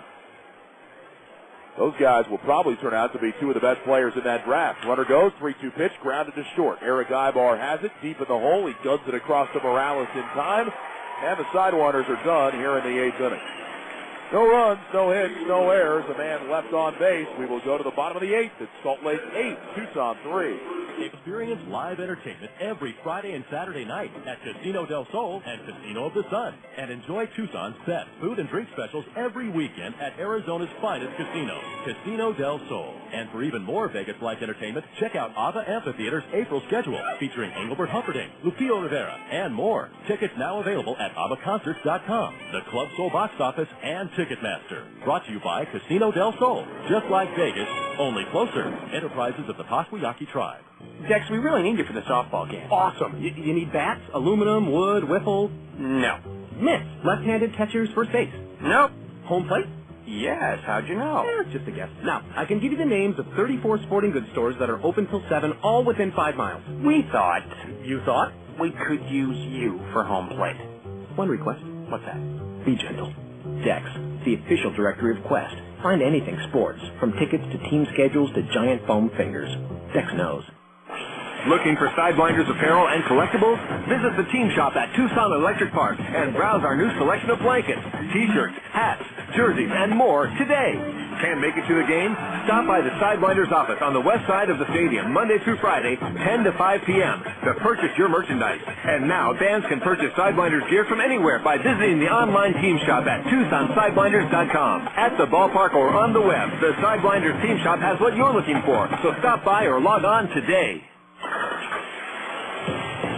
Tucson Sidewinders baseball action continues on Cool 1450. Sidewinders go to the bullpen again. The Singular calls the bullpen, brought to you by Singular Wireless. Watch the Sidewinders roll over the competition while you roll over your minutes. Left-hander Randy Choate is on to work, and for Choate, his 8th appearance, that's tops of the PCL. He's 1-0 with a 3.72 ERA, 9 2/3 innings of work. He's given up 11 hits, 4 runs, they're all earned. He has walked 1, struck out 6, and the league hitting .306 against him. So Choate will come on here in the bottom of the 8th. 8-3, Salt Lake is on top. It'll be Brian Specht, Eric Ibar, and Reggie Willits coming up. Choate from the windup, and his pitch to the right-handed hitting Specht is a fastball that misses low and inside, ball 1. 1-0, the count on Specht. 1 hit in 2 official trips tonight. He's also walked, and there's a fastball over the inside corner. The count is 1-1. How about Joe Girardi? Already getting a little tired of the Florida Marlins and their act. Florida lost 9-8 to Cincinnati yesterday. Girardi called it an embarrassing defeat. 1-1, line drive into right field, sinking. It'll drop in front of Carlos Quentin for a base hit. Brian Specht, the leadoff single in the 8th. And here comes Eric Ibar now. Marlins yesterday blew leads of 5-0, 8-4. Girardi said he hopes his players are getting tired of losing. The Marlins have now lost 5 straight series to start the year. They're 0-5 in 1-run games. And nobody was spared from Girardi's wrath. Even Dontrell Willis took some heat. Here's Eric Ibar. He's got 1 hit in 3 official trips tonight, and Choate's pitch to him is outside with a fastball, 1-0. Girardi said about Dontrell Willis, yeah, he threw okay, but he said he threw too many pitches, so he had to come out of the game in the 6th inning. And that's not good. He's got to fix that. The 1-0 pitch to Ibar, swinging a drive foul down the right side, and even Netman couldn't haul that one in. And the count now 1-1. Dontrell probably just happy he got out of there without a broken face yesterday. He had a line drive hit right back at him, and he threw his glove up at the last moment to protect himself from getting smoked right in the head. Probably went to bed with visions of that last night. That and the Marlins losing again. And for Joe Girardi, you got to figure it is going to be a long year. 1-1. Ground ball right back to Choate. He will throw to second for one. On to first. That's a double play. Nicely done by the Sidewinders. 1-6-3. That's about the only way you're going to double up Ibar is on a comebacker. 2 outs, erasing the leadoff single, and now here is Willits. Willits tonight, a 2-run triple in the fifth that tied the game at 3. He's also walked and grounded out a couple of times. So Willits 1 for 3. But Joe Girardi, who spent all that time with the Yankees, winning on Joe Torre's staff, as Choate's pitch is a strike with fastball over the outside corner. It's 0-1. Now with the Marlins, who are probably going to lose in excess of 100 games. Kind of like when Lou Piniella went to Tampa. The 0-1 pitch. Willits swings and grounds one to second. Barden is right there, picks up the third hop, throws to Carter, and just like that, the bottom of the 8th inning is over. No runs, a hit, no errors, nobody left. We'll go to the 9th, 8-3, Salt Lake. Hey, Sidewinders fans, while the race for the PCL Championship continues, the race for the Wireless Championship has been decided, and the winner is Singular. Only Singular has rollover, which allows you to keep your unused anytime minutes for an entire year, protects you from overage charges, and is simply the fairest value in wireless. And only Singular features the fewest drop calls of any wireless network in the country. And while we're talking about value, make sure you check out this great deal. Get $25 off any phone and a free accessory up to a $29.99 value with a new 2-year service agreement on any Singular phone. Just stop by Singular's booth at the ballpark during any Friday, Saturday, or Sunday home game at Tucson Electric Park, or visit one of their 5 Tucson store locations any day of the week. This offer is for a limited time, so make your switch to Singular today and start enjoying the benefits of the best wireless network in the country. Singular, raising the bar. Are you ready to take a swing at a new career? One that lets you create your own success, set your own hours, and decide your own income? Then look at a career in real estate with Century 21. You'll receive the support of one of the strongest networks in real estate, as well as mentoring and ongoing training. If you're ready to step up to the plate, the Century 21 system can give you the resources you need to succeed. Learn about a real estate career at Century21.com or apply at any of our offices throughout the Tucson area. Century 21, a proud sponsor of the Tucson Sidewinders, each office independently owned and operated. More Sidewinders action now on Cool 1450. These will make another pitching change as we go to the top of the 9th inning. They'll bring on right-hander Rafael Cruz Chavez for the 4th time this year. No record of 4.50 ERA. Chavez has worked 4 innings, given up 2 hits, 2 runs. They are both earned. He has walked 1, struck out 3. The league hitting 154 against him.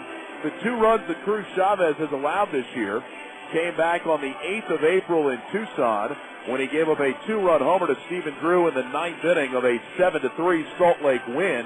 That was the day that Jared Weaver had started, and Cruz Chavez came on to work the final 2 innings, gave up a leadoff single to Alberto Callaspo in the 9th inning, and then Drew hit his home run, and after a visit from Charles Nagy, Chavez retired Hairston, Quentin, and Carter. Here in the 9th inning, he'll face Gil Erickson, and then Stephen Drew will come up. It's an 8-3 Salt Lake lead. And Cruz Chavez into the windup, and his pitch to Gil is a fastball that's a little bit low, and that's ball 1. Salt Lake with a win tonight goes to 9-5 on the season. They're a half game back of Tacoma at the start of play tonight. We'll check in on the Rainiers and Rivercats for you in a moment. The 1-0 pitch is hit high in the air, left center field. Back is Murphy at the warning track. He will make the one-handed grab, and Jerry Gill gave it a ride, but he is out. Jerry is 0 for 4, and with 1 away, here is Matt Erickson. Rainiers and the Rivercats playing out at Rayleigh Field in Sacramento tonight. And that game right now is in the top of the 4th inning, and Sacramento has a 3-0 lead. So if the Rivercats would go on and win that game, Salt Lake would pass Tacoma in the Pacific Northern Division standings.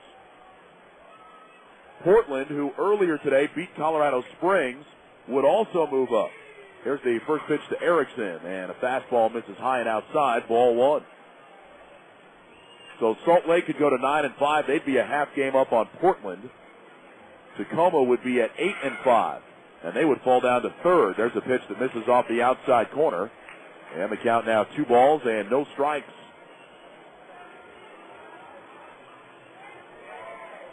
Here comes the wind from Cruz Chavez. And the pitch. Strike over the inside corner. A fastball. Erickson taking all the way.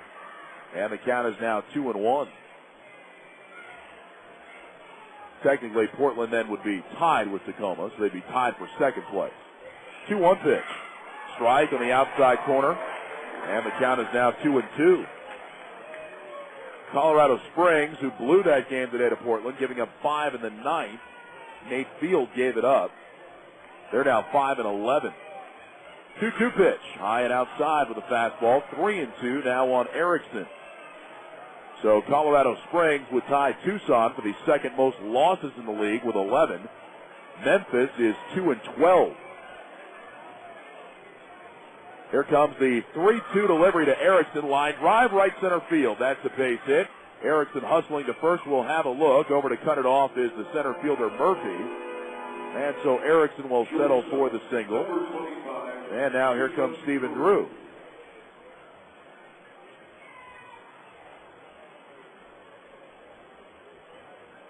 Memphis today got a run in the bottom of the 8th inning and beat Oklahoma 3-2. So the Redbirds have won for the third time this year. They're now 3-12. Cruz Chavez set the pitch to Drew. Big rip and a miss. He took something off. Steven was going for another home run against Cruz Chavez.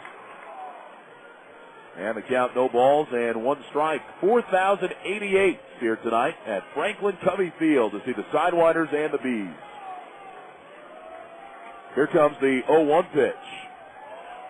Swing and a shattered bat. Foul ball rolling over by the Sidewinders dugout. Splinters came flying off the end of Drew's stick, and the count is now 0-2. Boy, that thing just exploded.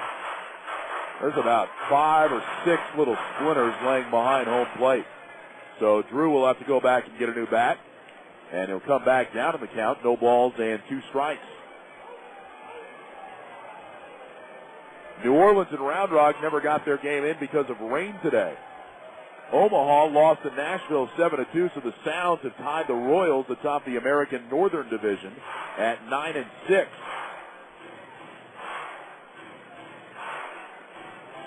Albuquerque is losing to Iowa right now, 5-3. So if they lose, they'll fall a game and a half back of New Orleans. All right, Drew back up there with a new bat. The count 0-2. Erickson with his lead away from first. Morales doesn't even hold him on. Cruz Chavez comes set. And here comes the pitch. Swinging a pop-up foul left side. And it's 0-2. Right-hander is throwing down in the Salt Lake bullpen. Looks like Greg Jones is getting loose. Just in case this game would get a little close, they could bring Jones on for a save. 0-2 the count. Cruz Chavez ready. And the pitch. High and outside with a fastball. And it's now 1-2.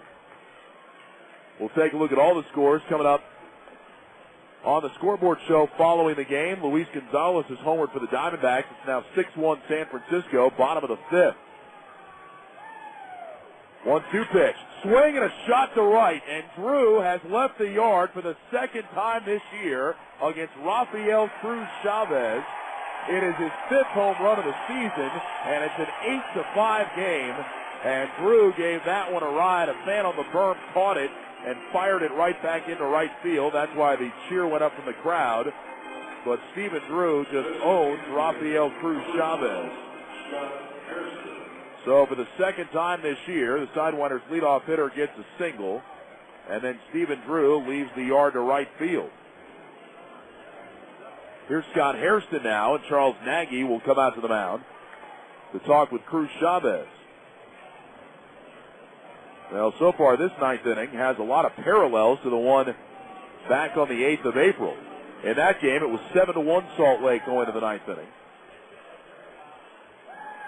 Cayaspo had a single. He was the leadoff hitter. Drew then hit the 2-run homer. Nagy went to the mound. Cruz Chavez settled down and retired the Sidewinders with no further dramatics. In this game, 8-3 going to the 9th inning, so a game that's somewhat out of hand.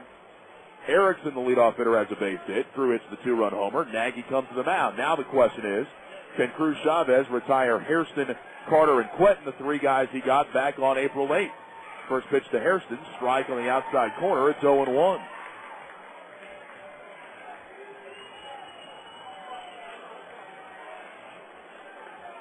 9 hits now in the ball game for Tucson. As Cruz Chavez winds, and the pitch low and outside, and the count now 1-1. Well, we talked about the Sidewinders getting their offense going after scoring just 2 runs in the first 2 games of this series. They got 5 on the board tonight. They got 9 hits, but the pitching abandoned them. Here's the wide and the 1-1 delivery. Hairston swings and lines it back up the middle into center field for a base hit. And so Cruz Chavez will not retire the next 3 hitters like he did in April, and he's not going to face another one. So after giving up 3 straight hits and 2 runs, Brian Harper is coming out of the dugout, and he is going to lift Rafael Cruz Chavez in favor of his closer, Greg Jones. So Harper out to the mound to take the baseball. Jones will throw one more pitch in the bullpen, and he is going to come on here in the 9th inning. So an 8-5 Salt Lake lead, a runner at first with 1 out. Pitching change, breaking the action, and this call to the bullpen brought to you by Singular. Watch the Sidewinders roll over the competition while you roll over your minutes. Visit one of Singular's 5 Tucson locations today. Jones on to work. We'll take a break and come back to Salt Lake City right after this. Looking for a real estate agent to help you buy or sell a home? Why not designate a hitter who can knock the ball out of the park? Visit Century21.com and add the power and experience of a Century 21 sales associate to your team. They bring local expertise backed by industry-leading technology and marketing tools. No matter what the residential area, your real estate experience will be a grand slam. Go to Century21.com for complete listings of sales associates, offices, and homes in the Tucson area. Century 21, a proud sponsor of the Tucson Sidewinders, each office independently owned and operated. Experience live entertainment every Friday and Saturday night at Casino del Sol and Casino of the Sun. And enjoy Tucson's best food and drink specials every weekend at Arizona's finest casino, Casino del Sol. And for even more Vegas-like entertainment, check out Ava Amphitheater's April schedule, featuring Engelbert Humperdinck, Lupillo Rivera, and more. Tickets now available at avaconcerts.com, the Club Sol box office, and Ticketmaster. Brought to you by Casino del Sol. Just like Vegas, only closer. Enterprises of the Pasquayaki Tribe. This is Cool 1450, home of Sidewinders baseball action. Greg Jones on for his 6th appearance of the year. He is 0-1 with a 3.38 ERA. And the first man he will face is Chris Carter, who swings and pops up a fastball into shallow right field. Specht is out. Gourneau is coming in. Gourneau is going to make the catch. And Carter is the second out of the inning. So on one pitch, Jones gets a fly ball to right field. And now here is Carlos Quentin. Hugh tonight has homered, doubled, singled, and walked. Needing a triple for the cycle. And if we were at home, this would add some serious dramatics, because a Quentin triple would mean that both he and a fan would win an ATV, courtesy of Arizona Honda Powerhouse. First pitch to Quentin. Check swing on a breaking ball that was low and outside. They appeal, and the first base umpire says that Quentin held back, and the count 1 ball and no strikes. Bees have a similar promotion here at Franklin Covey Field for a Bees player who hits for the cycle, but nobody in that neighborhood tonight. The 1-0 pitch to Quentin. Swinging a foul back into the screen, and the count will leave it up now. 1 ball and 1 strike. 2 other games going on in the National League. Cincinnati leads Milwaukee 12-7, bottom of the 8th inning. They're going to the 6th inning in San Diego, and the Padres lead the Mets 2-1. Texas and Seattle scoreless through 5 up at Safeco Field. The 1-1 pitch. Quentin takes off the outside corner with a fastball, and it's 2-1. Everything else final around the big leagues, and if you missed that recap earlier, stay tuned. The scoreboard show is coming up in just a little bit. It's up to Carlos Quentin as to when that scoreboard show will begin. The 2-1 pitch to him. There's a strike. A change up on the outside corner. 2-2. 8-5 Bees, top of the 9th inning. Sidewinders down to their final strike and final out. Fans rise to their feet, trying to get behind Greg Jones, who is set. He deals, and Quentin swings and misses for strike 3. And the inning is over. For Tucson in the 9th inning, they get 2 runs on 3 hits, no Bees errors, and 1 man left. Salt Lake wins it tonight, 8-5. They have assured themselves a series victory. We'll come back and look at the final totals right after this. Film Creations Limited has provided Southern Arizona and the world with high-quality, low-cost video production for over 25 years. Our full-service facility features a multitude of digital editing and production toys designed to make you look better than your competition. Not to mention, Film Creations offers clients the option of producing all of their commercials, training videos, and marketing videos in high definition for the same price our competitors charge for standard def. So when you see something you like, chances are Film Creations did it. Give us a call at 624-4444 or visit us at filmcreations.com. Whenever I am asked why La Parrilla Suiza has been so successful in Tucson, I tell them it is because of the unique flavors of Mexican cuisine as enjoyed in Mexico City. Each region of Mexico offers its own distinct style of special ingredients. La Parrilla Suiza is open 7 days a week with 3 Tucson locations. Call La Parrilla Suiza for reservations or to book your next party or group function. Bienvenidos a La Parrilla Suiza. Come Fiesta with us. It's the annual Fiesta Grande Street Fair presented by the Barrio Hollywood Association. For 2 days, April 22nd and 23rd, Grande Avenue between Speedway and St. Mary's Road is transformed into a huge street fair honoring the Barrio Hollywood neighborhood and its history. Join us for family fun, including live entertainment and music on the main stage, sponsored by O'Reilly Chevrolet. Plus, enjoy plenty of food and thirst-quenching beverages from Aquafina. Fiesta Grande, April 22nd and April 23rd. Admission is free. Brought to you in part by Cool 1450. You're hearing Sidewinders baseball action on Cool 1450. Back here at Franklin Covey Field, Sidewinders fall to Salt Lake tonight by a score of 8-5. Let's take a look at the final totals for the Bees. 8 runs on 11 hits. They did not commit an error, and Salt Lake leaves 6 men on base. For Tucson, 5 runs on 10 hits, 2 errors, they left 9. Chris Buchek, the winner, he's 2-0.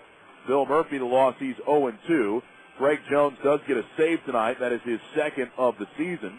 Time of the ball game was 2 hours and 54 minutes. 4,088 were on hand to see it. We'll come back, take a look at all the scores from around the majors and the PCL next on Cool 1450. Experience live entertainment every Friday and Saturday night at Casino del Sol and Casino of the Sun. And enjoy Tucson's best food and drink specials every weekend at Arizona's finest casino, Casino del Sol. And for even more Vegas-like entertainment, check out Ava Amphitheater's April schedule, featuring Engelbert Humperdinck, Lupillo Rivera, and more. Tickets now available at avaconcerts.com, the Club Sol box office, and Ticketmaster. Brought to you by Casino del Sol. Just like Vegas, only closer. Enterprises of the Pasquayaki Tribe. Back for its 4th season, it's the Little Snake Sidewinders Kids Club for ages 3 through 12. Membership in the club is $5, and kids receive a membership T-shirt and card, as well as free admission to 13 Kids Club games and 1 bonus fireworks game. Discount pricing on Kids Corner activities and Team Shop merchandise will be available during the Kids Club games. Members will also be invited to an exclusive mid-season party with Sidewinders players. Call 434-1021 for more information. Don't delay. Call today and join the Little Snake Sidewinders Kids Club. Welcome to the Sidewinders Scoreboard Show, brought to you by the Paul Ash Management Company and the Tanca Verde Apartment. Stay tuned for game highlights and scores from around the Pacific Coast League and the Major Leagues, coming up next on your Sidewinders station, Cool 1450. Salt Lake wins tonight by a score of 8-5. Let's take you around the scoreboard, get you up to date on what is going on in the majors and the PCL. We'll start you off in the National League, bottom of the 8th inning. Milwaukee has put a couple of runs on the board, and they still have the bases loaded against Cincinnati. The Reds lead the Brewers 12-8. Phillips and Encarnacion have homered for Cincinnati. Phillips has 2, his first 2 of the season. Bill Hall hit his second for Milwaukee, and Chad Moeller, the former Diamondback, his first for the Brew Crew. Bottom of the 6th inning in Phoenix, Giants lead the Diamondbacks 6-1. Luis Gonzalez, his 5th home run. Bottom of the 6th inning in San Diego, it's the Padres 2 and the Mets 1. Kaz Matsui, his first home run of the year. One final in the National League today. Washington over Philadelphia 10-4. Traber over Madsen. Nick Johnson, a pair of home runs for the Nats. He now has 5. Over in the American League, top of the 6th inning in Seattle, Texas has broken through with a run. Rangers lead at 1-0. Gary Matthews Jr., his first home run of the season. Tampa Bay beat Boston 5-1. Cashmere over Wakefield. Maselli to save, his 4th. Johnny Gomes, a pair of homers for Tampa. That gives him 7. Dustin Moore hit his second for the Red Sox. Angels beat Minnesota 6-4. Kevin Gregg, the winner, beating Jesse Crane. K-Rod was save number 5. Baltimore beat Cleveland today 9-4. Bedard over Carmona. Perez and Martinez homer for the Tribe. Miguel Tejada is third for the O's. And Lopez also homered for the Orioles, his first of the year. And it was Detroit beating Oakland today 4-3. Fernando Rodney the winner, Justin Dukeshire the loser. On the PCL scoreboard, Portland over Colorado Springs 5-3, 4 in the ninth for Portland to win that game today. Lopez over Field, Sikorsky to save.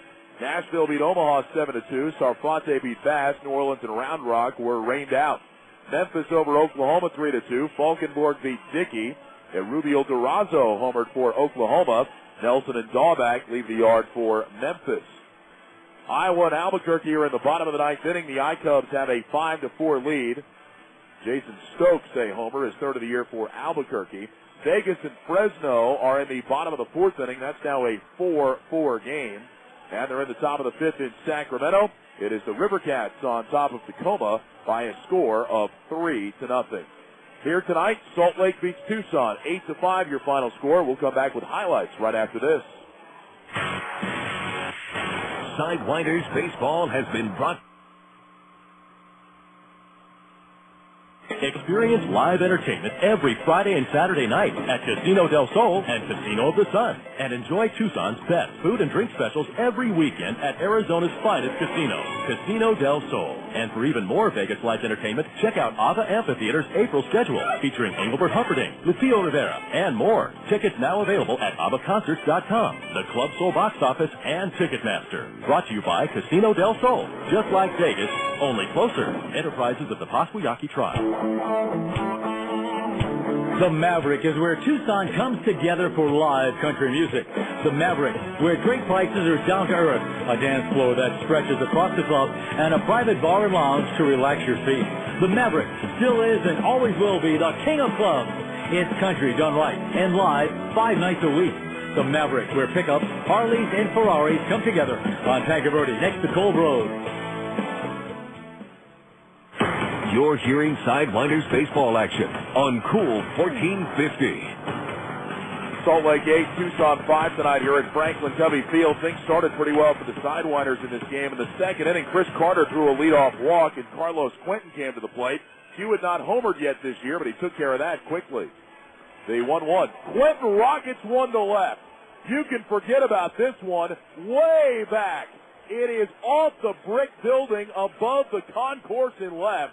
And Carlos Quentin's first homer of the year is a titanic shot, and Tucson has a 2-0 lead. Well, perhaps we should have known that that wasn't exactly the best thing for Tucson, that maybe it was going to lead to problems down the road. After all, the Sidewinders have not won a game in which they have homered this year. But right then, it looked like, hey, Carlos Quentin's first home run, maybe things are going to turn around.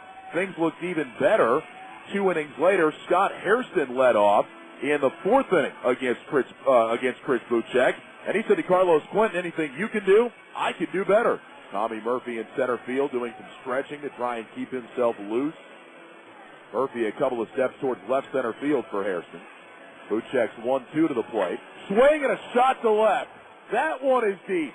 That one is gone. That one is over the brick building and left. Scott Hairston leaves the yard for the third time this year. It is 3-0 Tucson. And again, that shot, our Chapman Automotive drive of the game, is brought to you by Chapman Automotive with 5 Tucson locations featuring Honda, Volvo, Acura, Mercedes-Benz, Porsche, and Audi. Chapman Automotive. Salt Lake would come back with a run. They scored in the bottom of the fourth inning. Dallas McPherson almost had a home run. He hit one out to deep right center field that almost left the premises, but it went off the top of the wall. It became a leadoff triple. Kendry Morales had a base hit up the middle to make the game 3-1. Later in that inning, the Bees had a couple of runners on with just one out, but Bill Murphy induced a 5-4-3 double play from Ryan Buddy, and it was still 3-1 Tucson going to the fifth. After the Sidewinders went in order in their half of the fifth inning, Salt Lake came up in the bottom of the fifth. Brian Specht had a leadoff double. Eric Ibar singled to right, and that brought Reggie Willis to the plate, and he tied the game. Runner out at the plate. Murphy at the belt again. He's coming home. 1-1 pitch, driven in the air to deep left center field. Erickson on the run. He's back. He looks up, and that one is off the top of the fence or over the wall. I believe it's still in play. Over to third goes Willis. He's in. It's a stand-up triple. 2-run score, and the game is tied at 3. The umpire on that play put his hand straight up in the air. Couldn't tell if he was signaling home run or off the top of the wall. It was off the top of the wall, and Salt Lake had tied the game. But it wasn't very long before they would come back and take the lead. Bill Murphy exited after that triple, his night done. Tucson went to the bullpen and summoned Mike Bassick. The first man he faced was Nick Gourneau. Gourneau didn't wait around. He lined a single right up the middle, and it was a 4-3 Salt Lake lead. Later in the inning, after that single by Gourneau, Dallas McPherson grounded out to second. Kendry Morales then reached on a fielder's choice that brought home another run and made it 5-3. Tommy Murphy then flied to right, 2 outs in the inning. Up brought Adam Pavkovich. He had a 2-run homer in the game last night. Guess what he did tonight? Morales with a short lead. Bassick set. Here's the 2-0. Swing and a drive to deep left. Way back down the line towards the corner. Forget about it. It is gone. A 2-run shot for Pavkovich. His second 2-run homer in as many nights. And Salt Lake has broken it open here in the 5th inning. It is 7-3. Pease would score another run in the 7th inning after a leadoff walk to Nick Gourneau. He would eventually come around to score on a throwing error by Brian Barton. Tucson tried to make it interesting in the 9th. Stephen Drew hit his 5th home run, a 2-run shot to right off of Rafael Cruz Chavez. Second time that Drew has hit a home run off of Cruz Chavez this year, but it was all for naught. Greg Jones came on and retired Chris Carter and Carlos Quentin to end the game. Salt Lake wins it by a score of 8-5. The Bees are now 9-5 on the season. Tucson falls to 4-11. So Salt Lake has won the first 3 games of this series. Tucson will try and salvage the finale. We'll preview that for you next. It's a dream come true. Mounds and mounds of crab legs, as many as I want, and no one's gonna stop me. And shrimp, all the shrimp I can eat, dipped in drawn butter or dipped in cocktail sauce. Honey, wake up. Let's go to Desert Diamond Casino. It's all you can eat.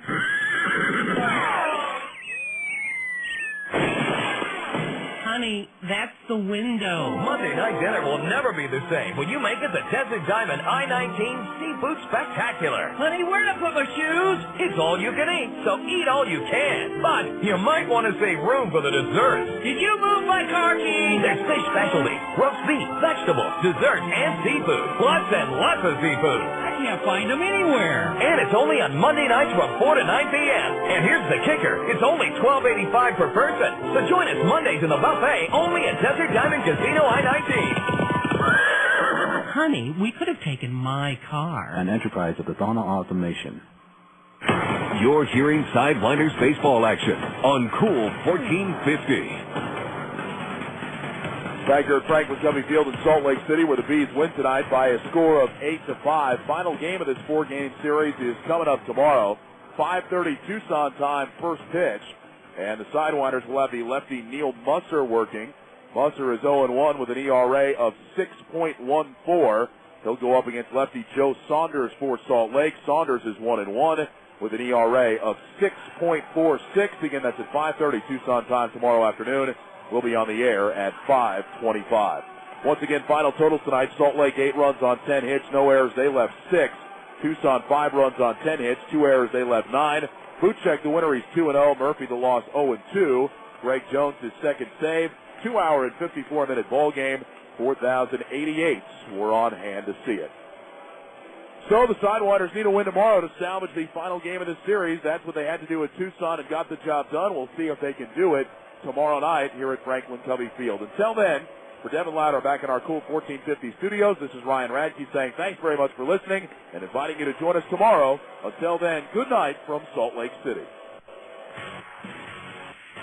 Sidewinders Baseball has been brought to you by Singular Wireless, Casino del Sol, The Maverick, the King of Clubs, Jack's Media, Century 21, La Paria Suiza Mexican Restaurant, Compass Insurance, Quick Mart, Hyundai, Worldwide Travel, Church's Chicken, Incy Prints, Desert Diamond Casino, America Online, Film Creations, Sedona Springs, the Tanca Verde Apartments, and the Paul Ash Management Company, Eastman Distributing, Simon is Car Wash, the Premier Hotel Group, Blue Cross Blue Shield, A. Atlas Discount Storage, Chapman Automotive.